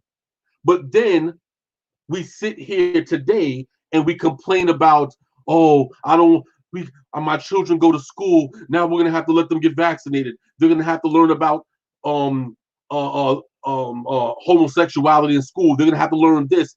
So on one hand, we're claiming that this is impossible. We can't do this. We can't do that. We can't do this. But then we complain when we're over here, you know what I'm saying, in these schools to say, oh, why is this happening? So it's like, well, what do we want to do? Do we want to get out of it? Or do we want to do our own thing? And I saw the same, I saw it play out with Dr. Umar. People call him a crook. And I'm not saying he's not a crook. He might be doing something on the back end. Who knows? But the one thing that he did do, he actually got the money up and he got the school that he said he was going to go out to. I think out there in Maryland. Got the school, bought outright. It's completely paid for, bought outright. And everybody that was saying it was impossible, you can't find these people nowhere on Facebook. And this kind of goes back to the subject of the show, of this particular episode, about, is it genuine social change that we're looking for, or are we just angry for the moment? Are we just, is this just something? Is it just a talking point so that it's because it's the thing to do now? It's like, listen, you got people that are out here actually trying to make things actually happen in real time, but we allow the enemies to come in and just kind of throw a monkey wrench in there to make it seem like it's impossible. It's not possible. See, you making the point that I was bringing out, and that's basically what I'm saying is that unless we get behind it and put the money up and fund it, I don't trust it, because I think there are a lot of people out here that's trying to have their own, do their own, and separate. However, it's not really popular like that, for one, and then two, for those who got a bigger name that's trying to do it, it's always some type of strings attached with it. You know what I mean? To where it looked good, and then it started falling apart. Like I heard somebody bring up Omar Johnson. Hey, I respected what the brother was doing, but then the brother kept getting caught up in all this madness. So that's why I'm like, every time somebody got a certain level of fame, talking about they about to do something, it always be dirty. I haven't seen one thing where a group of people or God represented something that was of our people, that was, everything looked good, the plans, everything looked great. But I haven't seen one of those things represented with authenticity and honesty. It's always some madness that come up later. Like, this dude done something slick or something crazy, and then it fall apart. You know what I mean? So, and I don't think that's I don't think that's by accident. If I can interject real quick, and I'll turn the rhetoric back over to you, Shema, because I see you trying to say something as well. If I can interject real quick, I mean, if we want to talk about the schools, I know we switching subjects a little bit, but if we want to talk about the schools and everything, I actually agree, because well, the whole reason I wanted to get into the whole psychology field and social working field is because some of the earlier conversations I heard Umar have. And I'm not going to go in too deep. That brother has some things that he had to deal with or whatever. And, he's been questioned by a lot of people of his authenticity. But what I will say is, I got to shout him out. ICOJ, Israel Church of Jesus, has a school that is private, catering to some of the very topics that we talk about on this show. And I believe it's been running for maybe 2 years now, 3 years now. I'm not exactly sure, but it's been going for quite a while. So I will say that. And they did that by themselves. The elder there, brother Elijah, kind of spearheaded that thing, and they're making it work out. Now, what we got to do when we having these type of conversations is, I know sometimes it's hard to do, but we have to separate the ambition from the man. And like I said earlier, I wasn't stating this in a way of saying this should be Kyrie's thing, a spearhead. And I don't even think that video was. Whereas they could have talked about the possibilities or the hardships of creating its own their own separate league, or how to turn the power and put it back into our hands, because that's ultimately what this conversation is. How to bring forth more power to the hands of those that ain't got it right now. And maybe Kyrie's not the person to lead that, but the fact that he was able to stand up and say, hey, we need to have this conversation, there needs to be credit given for that. And we have to do a good job of separating a man's flaws from his wants and ambitions, because maybe that might not be something that he does by itself, but maybe he puts the right politicians around. Maybe he puts the right people who have the dollar backing around to go ahead and get that done. And I'm a yield there. You know why you can't say Well, let that me though, bring. Rocky? Because most people are sheep, bro, and you can't. You're not gonna ever have people be able to separate the man from what he's doing, because they both go hand in hand.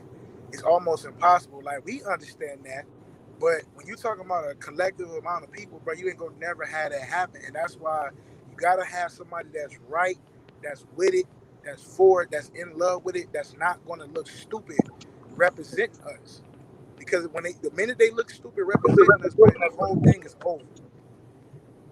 But Yeah, but that's all. let me come in real quick, because we got to go to the next segment, you all. I just want to say this one thing, and I'm done. The point of me bringing a video out, and I want you all to really think about what I'm trying to say, is to show that, like, even this conversation we're having, imagine other people, they're having it a lot worse than we are. They are trying to break the conversation, make it not possible. If we're going to talk about, let's use two examples. One example that Chief Zed brought out. He brought out with Ben Ami. I don't know if you all know the backstory with Ben Ami. I don't know if you all know when he actually got and convinced the people to go over to Dimona. Before going to Dimona, they had to go to Africa. When they went there, 100 and some people or more went back to. Can you all hear me? Bring it out. Go ahead. Oh, okay, I thought you said I'm breaking out, but I'm trying to make a point right now. So a lot of people that went with them went back. Some people actually died, but a lot of people went back. They was murmuring. A lot of people was murmuring, kind of like what people are doing now. They are They're being they're losing faith in what it is that the vision that was put out there. There was a lot of people trying to remember against it. You want to go to Moshe? Think about Moshe when they was if you a believer in the literature, the Hebrew literature, when they was coming out of Egypt. They saw the power and the things that took place. They saw what can happen, but they still was murmuring about him. They were saying all these bad, crazy things about him, and he just kept going. Why am I bringing that up? The reason I'm bringing it up is, yes, this man might not be this leader. This man might have a bad reputation. A lot of that is subjective. A lot of that is just what we believe this person to be, and that is fine. That's okay. But my point with the video was to really show the conversation itself. They're trying to break it up, make it not possible. That's one. Two, instead of looking at this as this can be a possibility, let's let's make it more so. Okay, why don't you all just go off of us? Use us. Use the NBA. Don't use yourself. He was provoking the conversation. You know, somebody else could have came in, but don't use yourself. Use the NBA, and then use us, and then keep our funds and our money coming in our pocket. You know what Hey, I'm but saying? check this So out. If we gonna do that, then we need to bring in LeVar Ball because LeVar Ball started his right, own league. right. But I'm not really. But the point in the video, I don't, because I'm not really. I'm just trying to show how I'm trying to, because the conversation, because you was coming in now, you didn't, some things I think you wasn't hearing some of the stuff we were saying. I'm not sure if you were or not, and if you was, Can't, forgive me, can't. forgive me. But it was all this conversation is more so it's kind of going into the lines of like, hey, are we just for this angry? Are we angry and we're just doing this for the time being, or are we really doing it? Are we just so? The fact that he brought that out, and he might not be real about it. We don't know. We talked about the Juneteenth. Are people just doing it? Are they gonna stick with it? Are they gonna go back to July 4th wearing their American flags on their shirts, so-called black people? Are we fighting? We're asking for change, but are we still just trying to be included? Are we just wanting them to get their approval on things we want to be seen by them? Or are we really trying to bring justice to our people and to change communities, things like that? This what he brought forth, even though they might not have, because let's face it, me and you always talk about it's a remnant. It's only a remnant. So even those that's in our walk, they might not even be legitimately trying to do this thing properly. But but we can use the resources to help with our cause. So I just wanted to say it wasn't more so to defend the NBA and all that. I agree with you. I agree. Yeah, yeah. I was just, that's kind of what I was going with it when I brought that topic up. For those that was listening, I just wanted to really bring out. I'm done after this. Let you all bring in the music if you all want to. But the Ben Ami is a great example to me, and Moshe is an excellent example. We're talking about vision going forward, and how many people are trying to break the vision within the circle, but they kept pushing, they kept going. And some people left and went back to the Americas. You talking about husbands that had wives that said, no, I can't do this. And I left and they went back to the United States because they wanted to still be a part of something they were so used to. They didn't really want change. They kept fighting against it and trying to break something that was going to benefit us in the long run, but wasn't seen in the present. But Ben Ami, that's why I look at him a little higher than Malcolm X's, Martin Luther King's, Marcus Garvey's. I like what they did, but I look at him a little different because he just went. He kept going and created a whole community in Israel. But real quick, just to that point, what I think what we've seen historically with our people in this country, people celebrate attempts more than they celebrate successes. That's true. So, and I've had this conversation with people even dealing with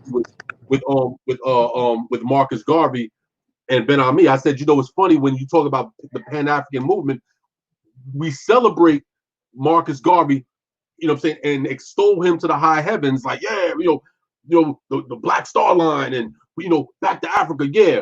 But it was a failure. But he had the concept right. He had the, what I'm saying, he had all of the things lined up for it to happen, but it didn't pan out. Maybe it wasn't his time. Maybe he was just going to be the forerunner. Maybe he was just the Elijah to forerun something that would come after. Maybe that's what his purpose was.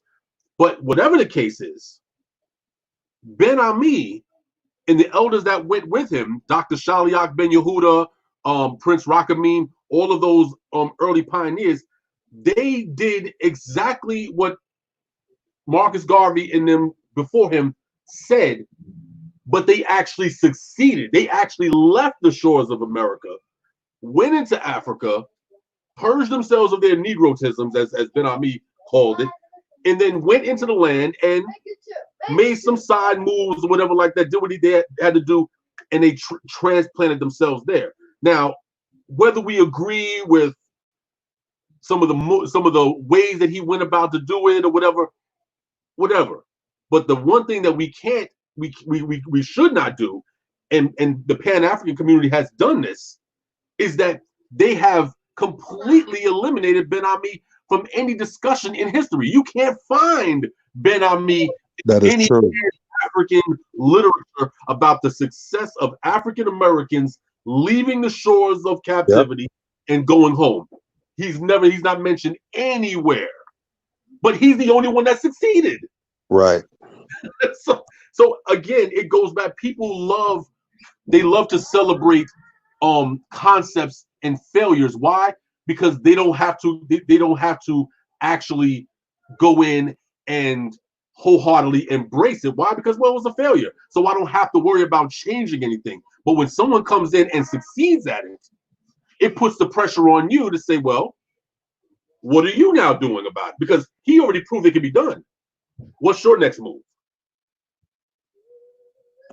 Okay.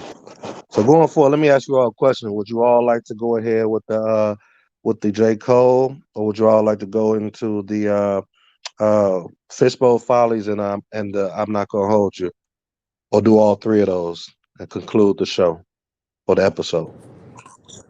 Yeah, we can do all three. Might as well. Okay. The J. Cole thing, we could do the I could, do I Ain't Gonna Hold You, along with the J. Cole thing. I could just do that at the same time. We could just okay, cool. do his Facebook followers, Cool. I'm gonna pass the mic to Yashiyahu because he has the J. Cole. All right. So, as discussed on the previous episode, we have a few segments here. This is a new one, so like, comment, subscribe, tell us what you think. We titled this one "What's That Tune?" And it's a simple way to bring forth conversation on what's going on around the world, some pop culture things, and usually it's done through song. Our people are very in tune when it comes to music and musical ability, and we had a uproar on social media as far as a conversation dealing with J. Cole and his stance on protests, and a young woman who also makes music by the name of No Name, and her feeling of lacklusterness or lack thereof of celebrities taking a stance on the present climate of our society. So here on What's That Tune, we usually try to play a song or discuss a song, and we have the song that J. Cole put out called Snow on the Bluff. And I'm going to play that now, and I guess we'll go ahead and get into the conversation around that. So I guess I'll share my screen and play the song.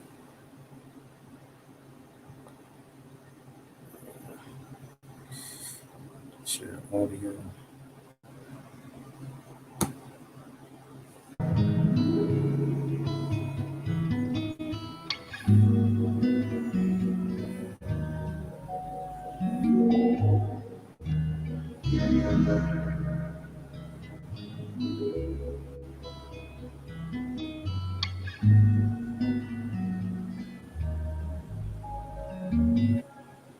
Niggas be thinking I'm deep, intelligent, fooled by my college degree.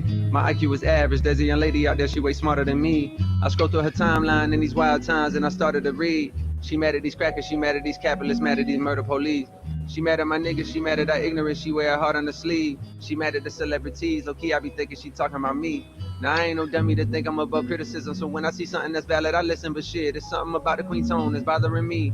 She strike me as somebody blessed enough to grow up in conscious environment with parents that know about the struggle for liberation, and in turn they provide her with a perspective and awareness of the system and a fairness that afflicts them, and the clearest understanding of what we got to do to get free, and the frustration that fills the words seems to come from the fact that most people don't see. Just cause you woke and I'm not, that shit ain't no reason to talk like you better than me. How you gonna lead when you attacking the very same niggas that really do need the shit that you saying? Instead of conveying you holier, come help us get at the speed. Shit, it's a reason. It took like 200 years for our ancestors just to get free. These shackles be locking the mental way more than the physical. I look at freedom like trees, can't grow up for us like overnight. Hit the ghetto and slowly start planting your seeds. Fuck is the point of you preaching your message to those that already believe what you believe? Almost a fucking retweet. Most people is sheep. You got all the answers, but how you gonna reach? If I can make one more suggestion respectfully, I would say it's more effective to treat people like children, understanding the time and love and patience that's needed to grow. This change is inevitable, but ain't none of us seen this before. Therefore, we just gotta learn everything as we go. I struggle with thoughts on the daily, feel like a slave that's somehow to save. And no coincidence way about a slavery, thinking just maybe in my pursuit to make life so much better for me and my babies. I'd have betrayed the very same people that look at me like I'm some kind of a hero because of the zeros that's next to the commas. But look here, I promise I'm not who you think. Ran into this nigga outside of the store yesterday. He said something that had me like, wait. He was like, Cole, appreciate what you've been doing, my nigga. That's real. But damn, why I feel faker than snow on the bluff? Well, maybe because deep down I know I ain't doing enough.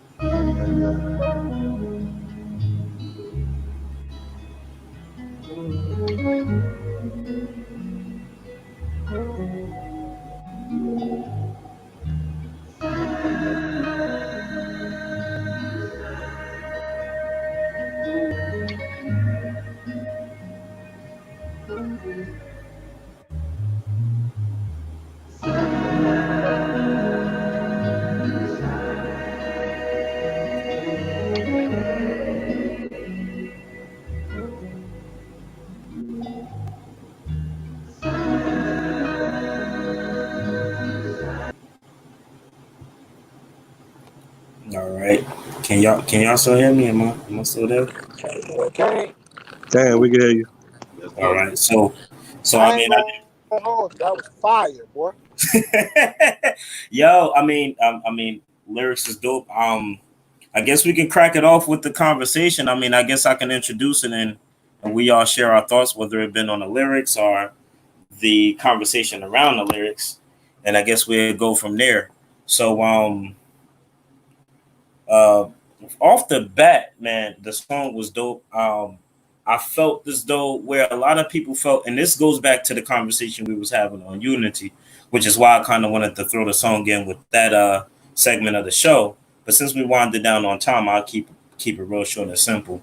Um, People was feeling that the Kendrick Lamar's, the J. Cole's, et cetera, um, were not at a point where they were doing enough as far as speaking openly about police brutality or some of the other conversations, whether it was Black Lives Mattered and different accompanied thoughts within Black Lives, whether it be anything along the other lines that comes attached to Black Lives Matter.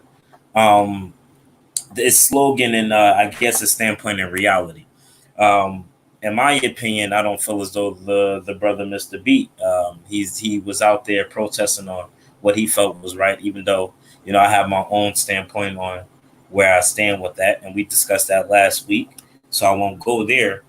But you know, he expressed his thoughts on how the young lady, meaning no name, you know what I mean, may having a standpoint that is a little stronger than his, and understanding where we at a point now where we need to educate each other, because there might be people who are just unaware, and I think there were certain medias and certain people that played the odds against the odds, and we started seeing that this is a fight where women are kind of standing strong in that notion, and men are nowhere to be seen, and that masculine and feminine energy isn't equally displayed.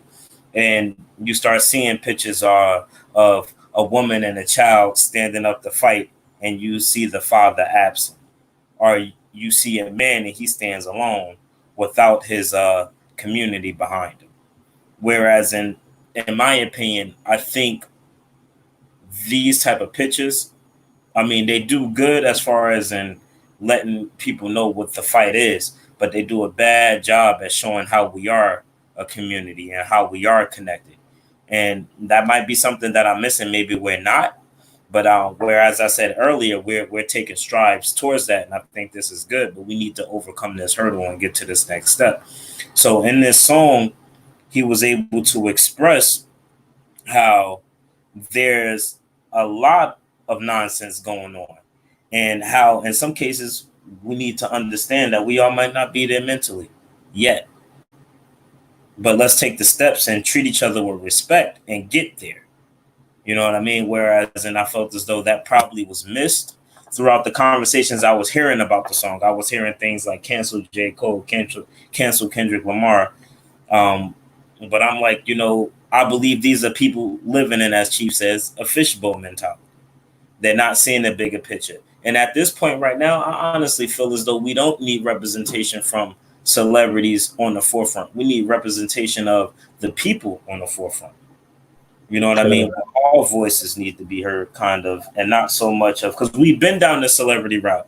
We had your Martin Luther Kings and your social activist leaders, your Malcolm X's and all of them, your Marcus Garveys, you know what I mean, your Frederick Douglasses, to those points, stand up and say, hey, we need to do this. But yet, the rest of the community was slow-footed to the point, or even so far to the point where they got so absorbed and delusionalized, if that's the word, to the point where they weren't focusing on the meteor matters anyway. They were focused on the more, let's say, milk portions, as we like to use within our conversation, or the smaller points of these conversations.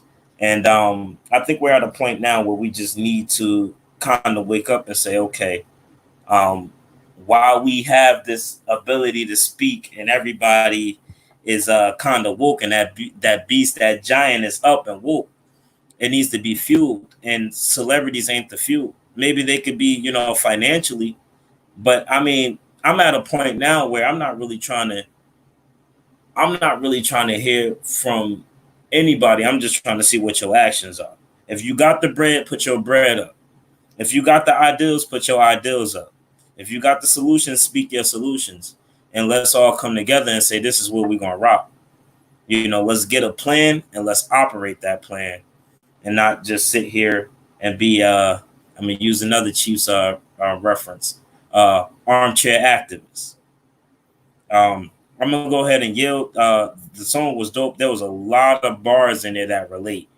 So I'm going to pass it on to Shema or any one of the other panelists here. Yeah. Well, what I'm gonna say about the song, man. Well, before I even get to the song, the real issue, the main issue, the root to what the issue is between them two, and how it's actually bigger than them two, is that the problem for us as a collective is, why do we keep looking to people because they're famous, have prominence, or have money? They just regular people like everybody else. And that's one of our main problems, is that we, because a lot of people have a sheep mentality, we idolize and put people on a pedestal who are not even qualified to be a leader. You know what I'm saying? Most of these artists, if not all of them, that had a talent or a skill or some type of blessing from the Most High to be able to monetize those skills or those gifts, are just like everybody else. They trying to get money and take care of their family. We got to stop putting these people in position to where we as a collective, to where we think that they're qualified, or putting pressure on them just because their name is big, in terms of fame and their skill, or their whatever endeavor that they're into. We got to stop putting them on a pedestal, in the sense that putting all these expectations on them to do something that they're not even qualified to do. Now, however, not to knock J. Cole and Kendrick, them brothers have been out one of the main, out of most of the celebrities out there, they have been some of the main brothers out there in the streets, representing that liberal side, that protest and stuff like that, which I disagree with, by the way. I don't really care for protests, and I'm not into Martin Luther King or Malcolm X. I'm not one of them guys that speak highly of these people. That's just me personally. And I got historical facts and references to show why I don't. But that's neither here nor there. However, uh, them brothers, but for those who do represent that, that movement, them brothers been out there. They've been out there. They've been out there. They was out there when Mike Brown got killed. They was out there when a few of those brothers got killed. So to say that they're not doing enough, I'm trying to figure out or understand what is it they're supposed to be doing other than what they've been doing in terms of being out there and marching and stuff with everybody else. I really don't understand that particular question or that statement to say that they're not doing enough. Like, what does that even mean? Like we act like they're better than what they actually are. These just regular cats that come from the hood trying to, just came up on a couple of dollars for being able to rap really good. And in terms of, in terms of the sister, I don't even understand, well, I do understand, but at the same time, her speaking about what they should be doing, I don't understand that um, from her perspective as an artist herself, knowing that they've been out there. That's what I just don't understand why she's making the statement that she's making about and y'all top rappers, man, y'all make conscious albums and but then when certain stuff happen, y'all know where to be found. And I just don't understand a statement like that. You know what I'm saying? Whether they go out there or not. And I like what Dave Chappelle said. Dave Chappelle said it best. He's like, man, the streets speaking for themselves. They don't need me right now. And I agree with that. I'm sick of our people trying to put celebrities in a position that they're not qualified to be in. I don't want a celebrity representing me. They already compromised to me. You know what I'm saying? We don't need them to represent us. We need a Chief Zebulon. We need a Moray Shemai. That's what we need, a Moray Shaleen. We need, brothers like that to represent us. We don't need no celebrity to represent us as a people. I'm sick of that. I'm sick of hearing that. I don't care about their money and how deep their pockets is. Nobody in this world had a right to control or count anybody else's money and what they should be spending their money on. You know what I'm saying? Because if we care so much, we could do it ourselves. And now, in terms of his lyrics to the song, I think the song is dope, and I think he had every right to respond to the sister the way that he did. Um, I think that he had, he very well had the right to defend himself. I believe that the lyrics itself was not attacking her in any way. It was not disrespectful in any way. I think that um, he said the right things. Like, for instance, what good is it doing to preach a message to those who already believe what you believe? I've been saying that for years, in terms of this walk, this Israelite walk. Like, talking to people that already, talking and arguing with people that already believe what you believe is just really redundant and ridiculous. To continue to talk about the same topics over and over again, going back and forth, and it ain't getting nowhere.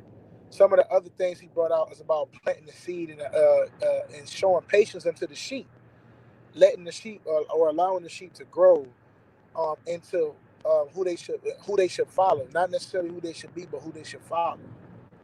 So I think he made a lot of great points. The only thing I disagree with, the only lyric that I could think of that I disagree with that he said is that he called her a leader, and I disagree with that because she's not. Anytime somebody go off on an emotional or go into an emotional tangent, talking about what somebody isn't doing ain't going to help the problem or solve the problem at all. And counting somebody's money in their pockets and telling them what they should or shouldn't be doing with their money when they have a family ain't right either. You know what I'm saying? So at the end of the day, that's my superliminal stance on it so far. I'll chime back in once the rest of the brothers say what they got to say about it. But just on the basic level, surface level, that's my stance on it so far. Was that I ain't gonna hold you too or no?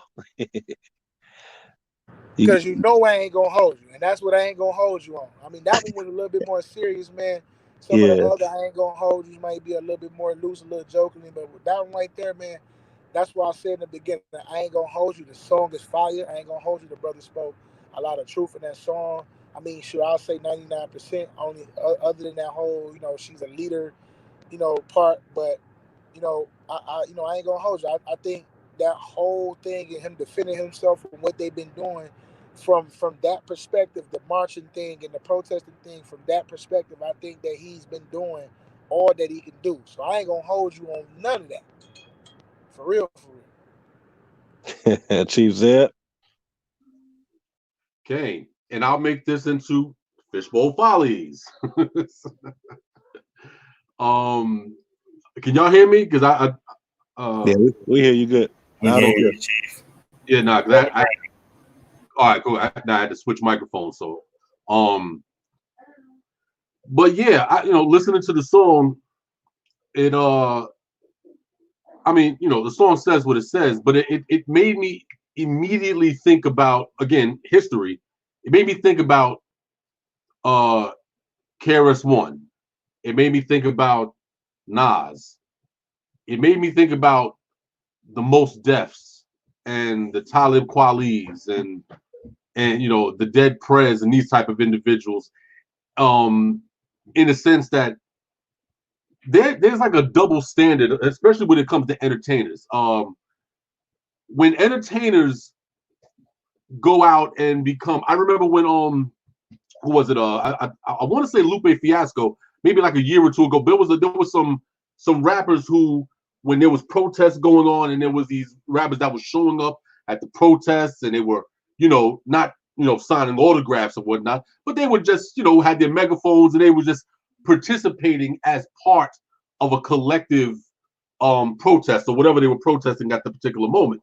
And I remember Twitter went ablaze, basically saying, yo, why are these celebrities coming up, and they're just there because they're just trying to sell albums, they're trying to sell songs, that's why they're there for for promotional reasons.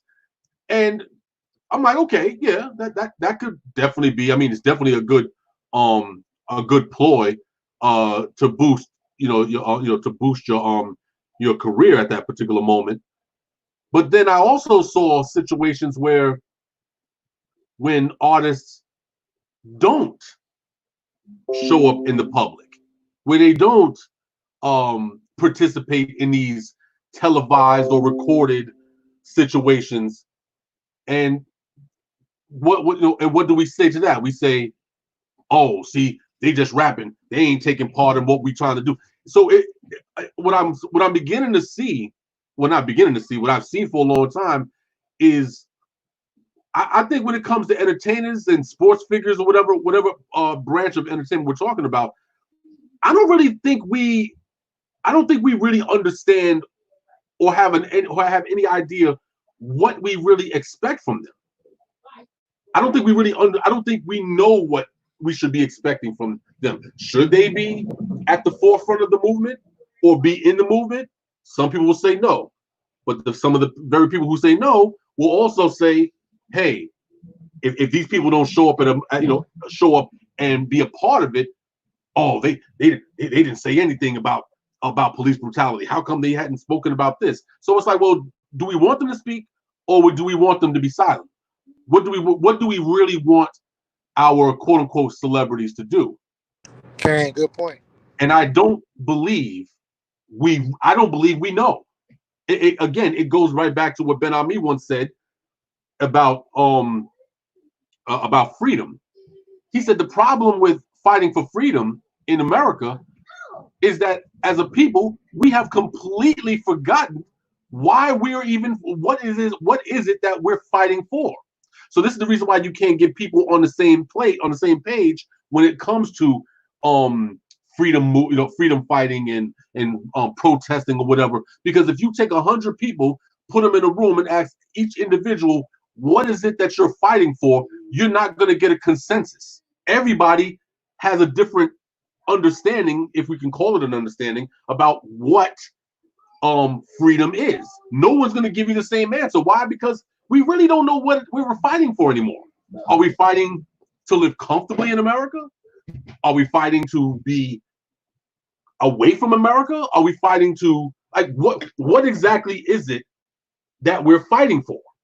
What is it that we're standing up and protesting for? And again, I don't think we really know I don't think we really know what we expect from these celebrities, and I don't think they know either.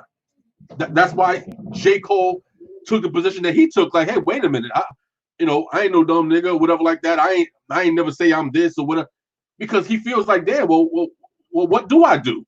You know what I'm saying? If I show up, it's a photo op. If I don't show up, I'm not part of the movement. So what do you want me to do? And that's where you draw blanks, because I don't think any of us really know what it is that we're expecting from them. Because if they're not our leaders, I don't know. I think they are, because these rappers, they must be our leaders, because we sure enough put money in their pocket. You see what I'm saying? So what is it that we're trying to accomplish, or what is it that we're trying to extract from these celebrities? Do we want them to represent us, or do we not want them to represent? But if we don't want them to represent, then we can't be mad when they don't show up. And if we do want them, if we don't want them to show up, we can't be mad. You see what I'm saying? We have to be consistent in what it is that we're expecting, but we can't be consistent because we really don't know. And that's my fishbowl folly, for that matter. Appreciate that, Chief. Before I close out, did anyone have anything to say? Any closing remarks? And then what I'll do is, in the midst of me closing it out, I'll give my word of the day.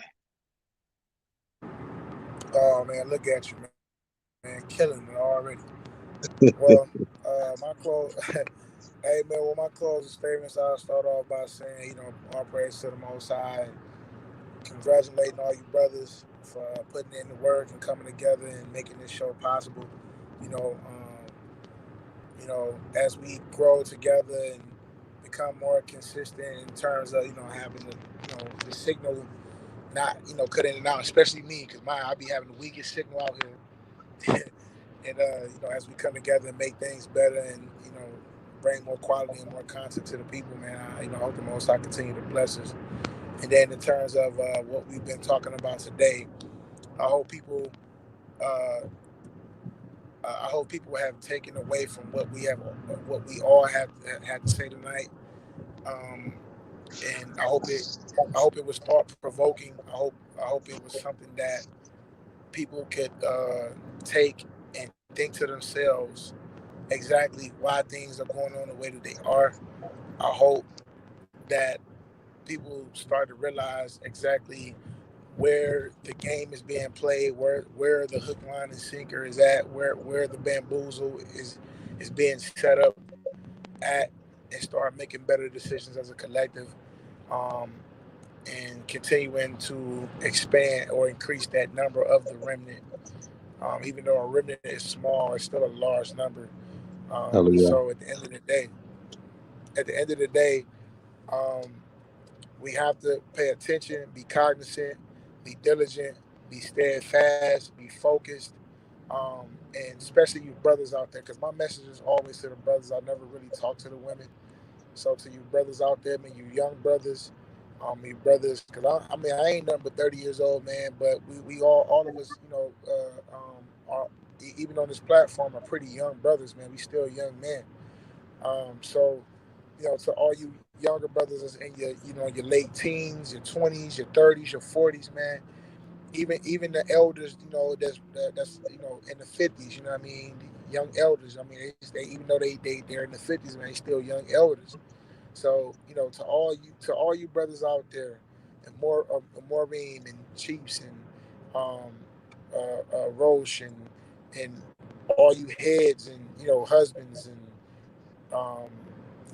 whatever, dads, fathers, just stay steadfast and focused on the mission at hand, and start using your brain and thinking for yourselves, and stop doing this group think.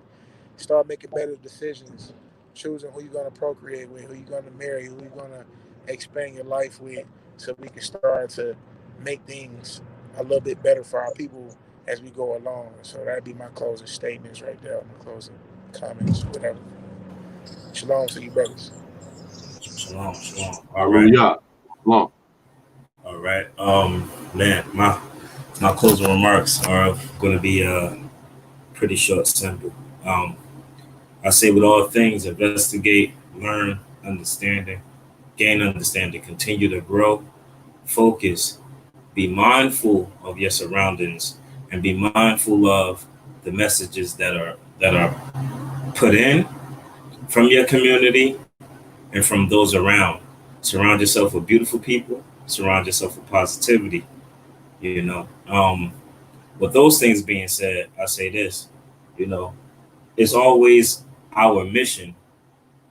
You know, to come on and present these topics with unbiased, educated, and developed thoughts, and that's what we try to give to you guys, audience, as a community to grow, build, and shape and mold. You know what's to come. You know, we're not saying we have all the answers, but what we are saying is we're trying to be forward thinking in what the solution is. And each of our own different platforms come together to produce thought into a stronger connection in unity. Um, uh, Shaul, you know, Prince Shaul put forth even some topics. You know, he touched on some topics that we're going to discuss. So I would say continue viewing, like, comment, and subscribe, share. You know, even if you disagree, put that out there so we can talk about it. Let's all be proactive, and let's release this stronghold to being armchair activists. Let's get into our bags and create greatness. Shalom. Shalom, shalom. Rosh, Chief, did you want to say something else, or was the last thing you say at your close? Okay, no, I'll be very brief and just kind of camelbacking off of what Yeshayahu just said. You know,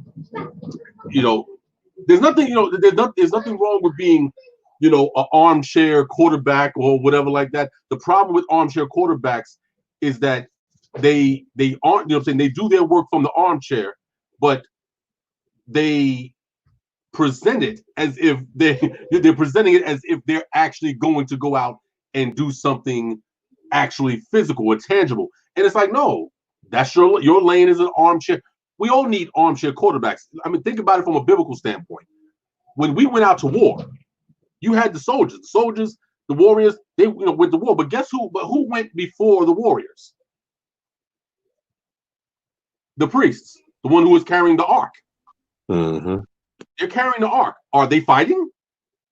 No, because they're carrying the ark. They're not putting the ark down to do battle. They're carrying the ark, and then before them, you have the shofar blowers. You have the ones that are blowing the shofars to lead the people into battle. They're not going to be doing a whole lot of battling.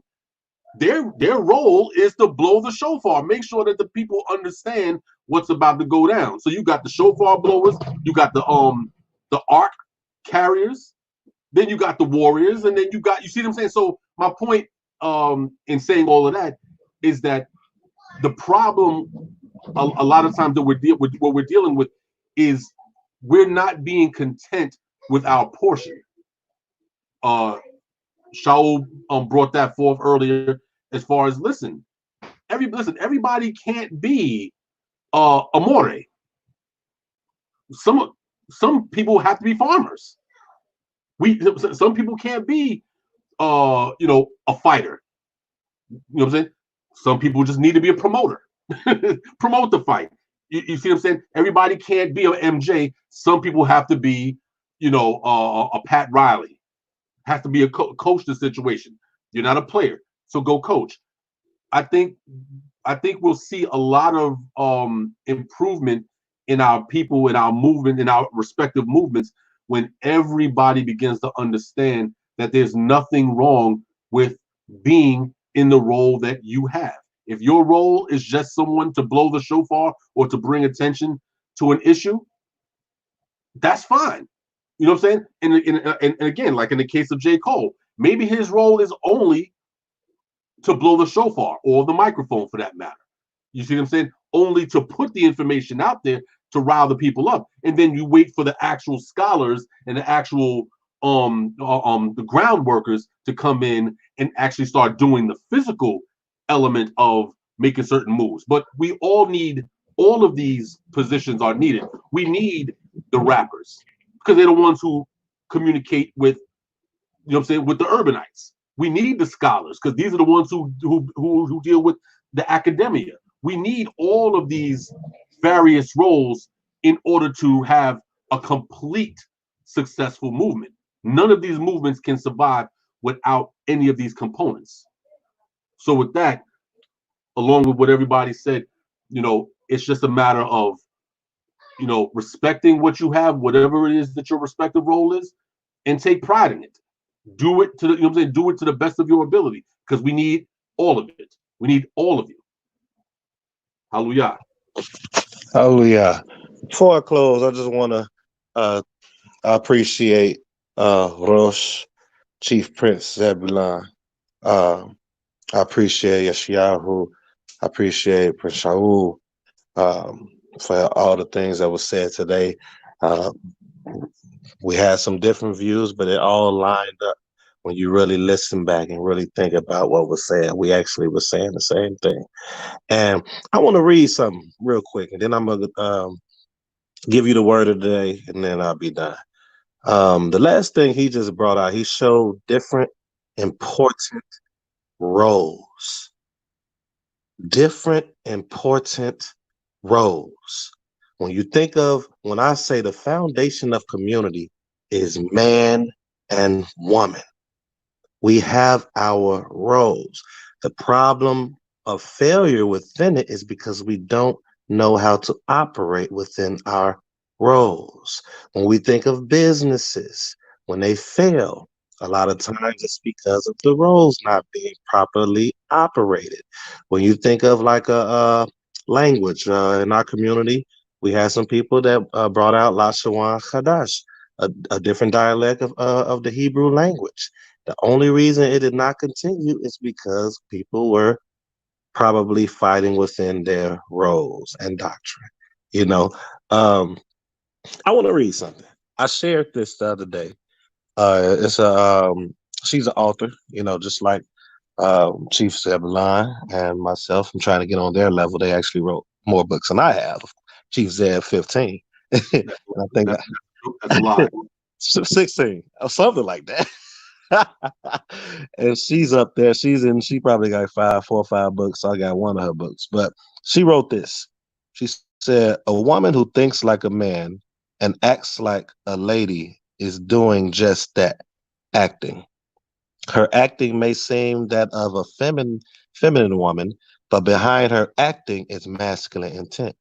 The intent to control and dominate. You can act like a lady while thinking like a man, but you can't be a lady while thinking like a man. Being a lady means you will need to have a feminine mind. Not only will your actions be feminine, but your intentions will be too. So do you have a feminine mind or a masculine mind? Question mark. Is it your intention to be orderly or harmonic?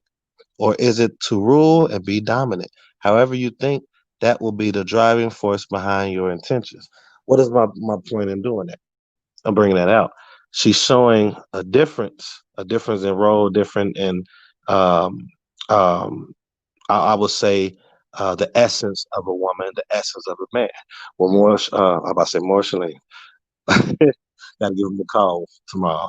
Thinking about one of my elders. Chief Zeb was bringing out different roles. Yeshayahu's bringing out different roles. So, in order for it to be harmonic in whatever we're trying to accomplish, we need to understand our roles.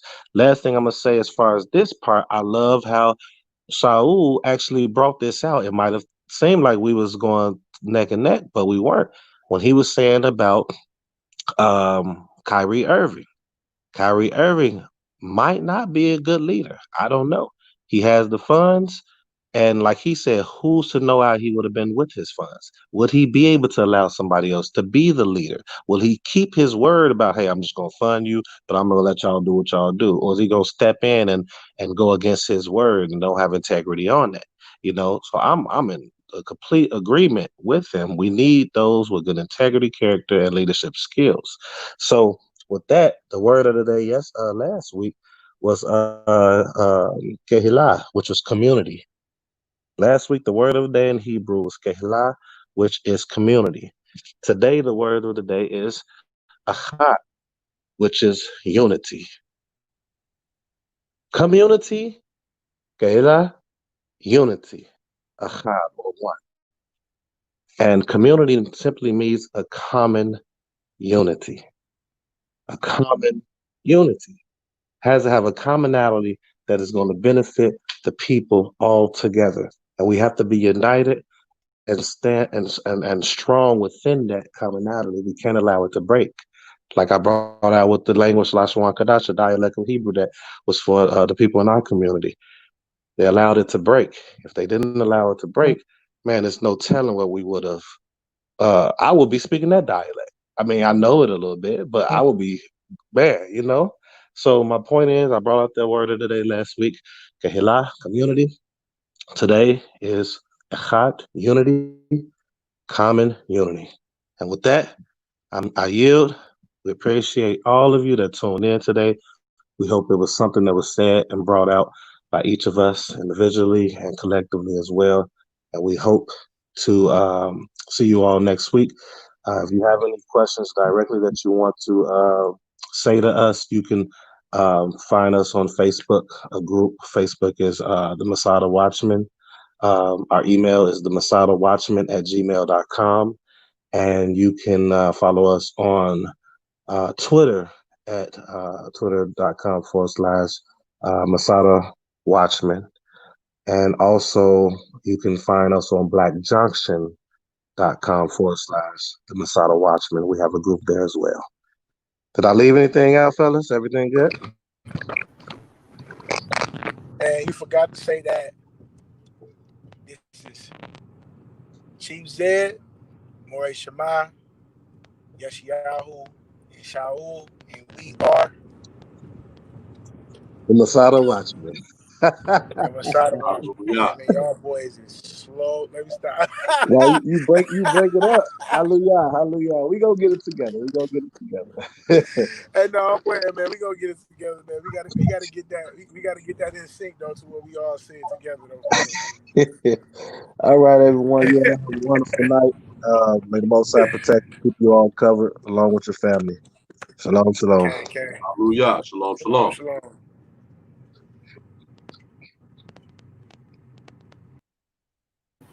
You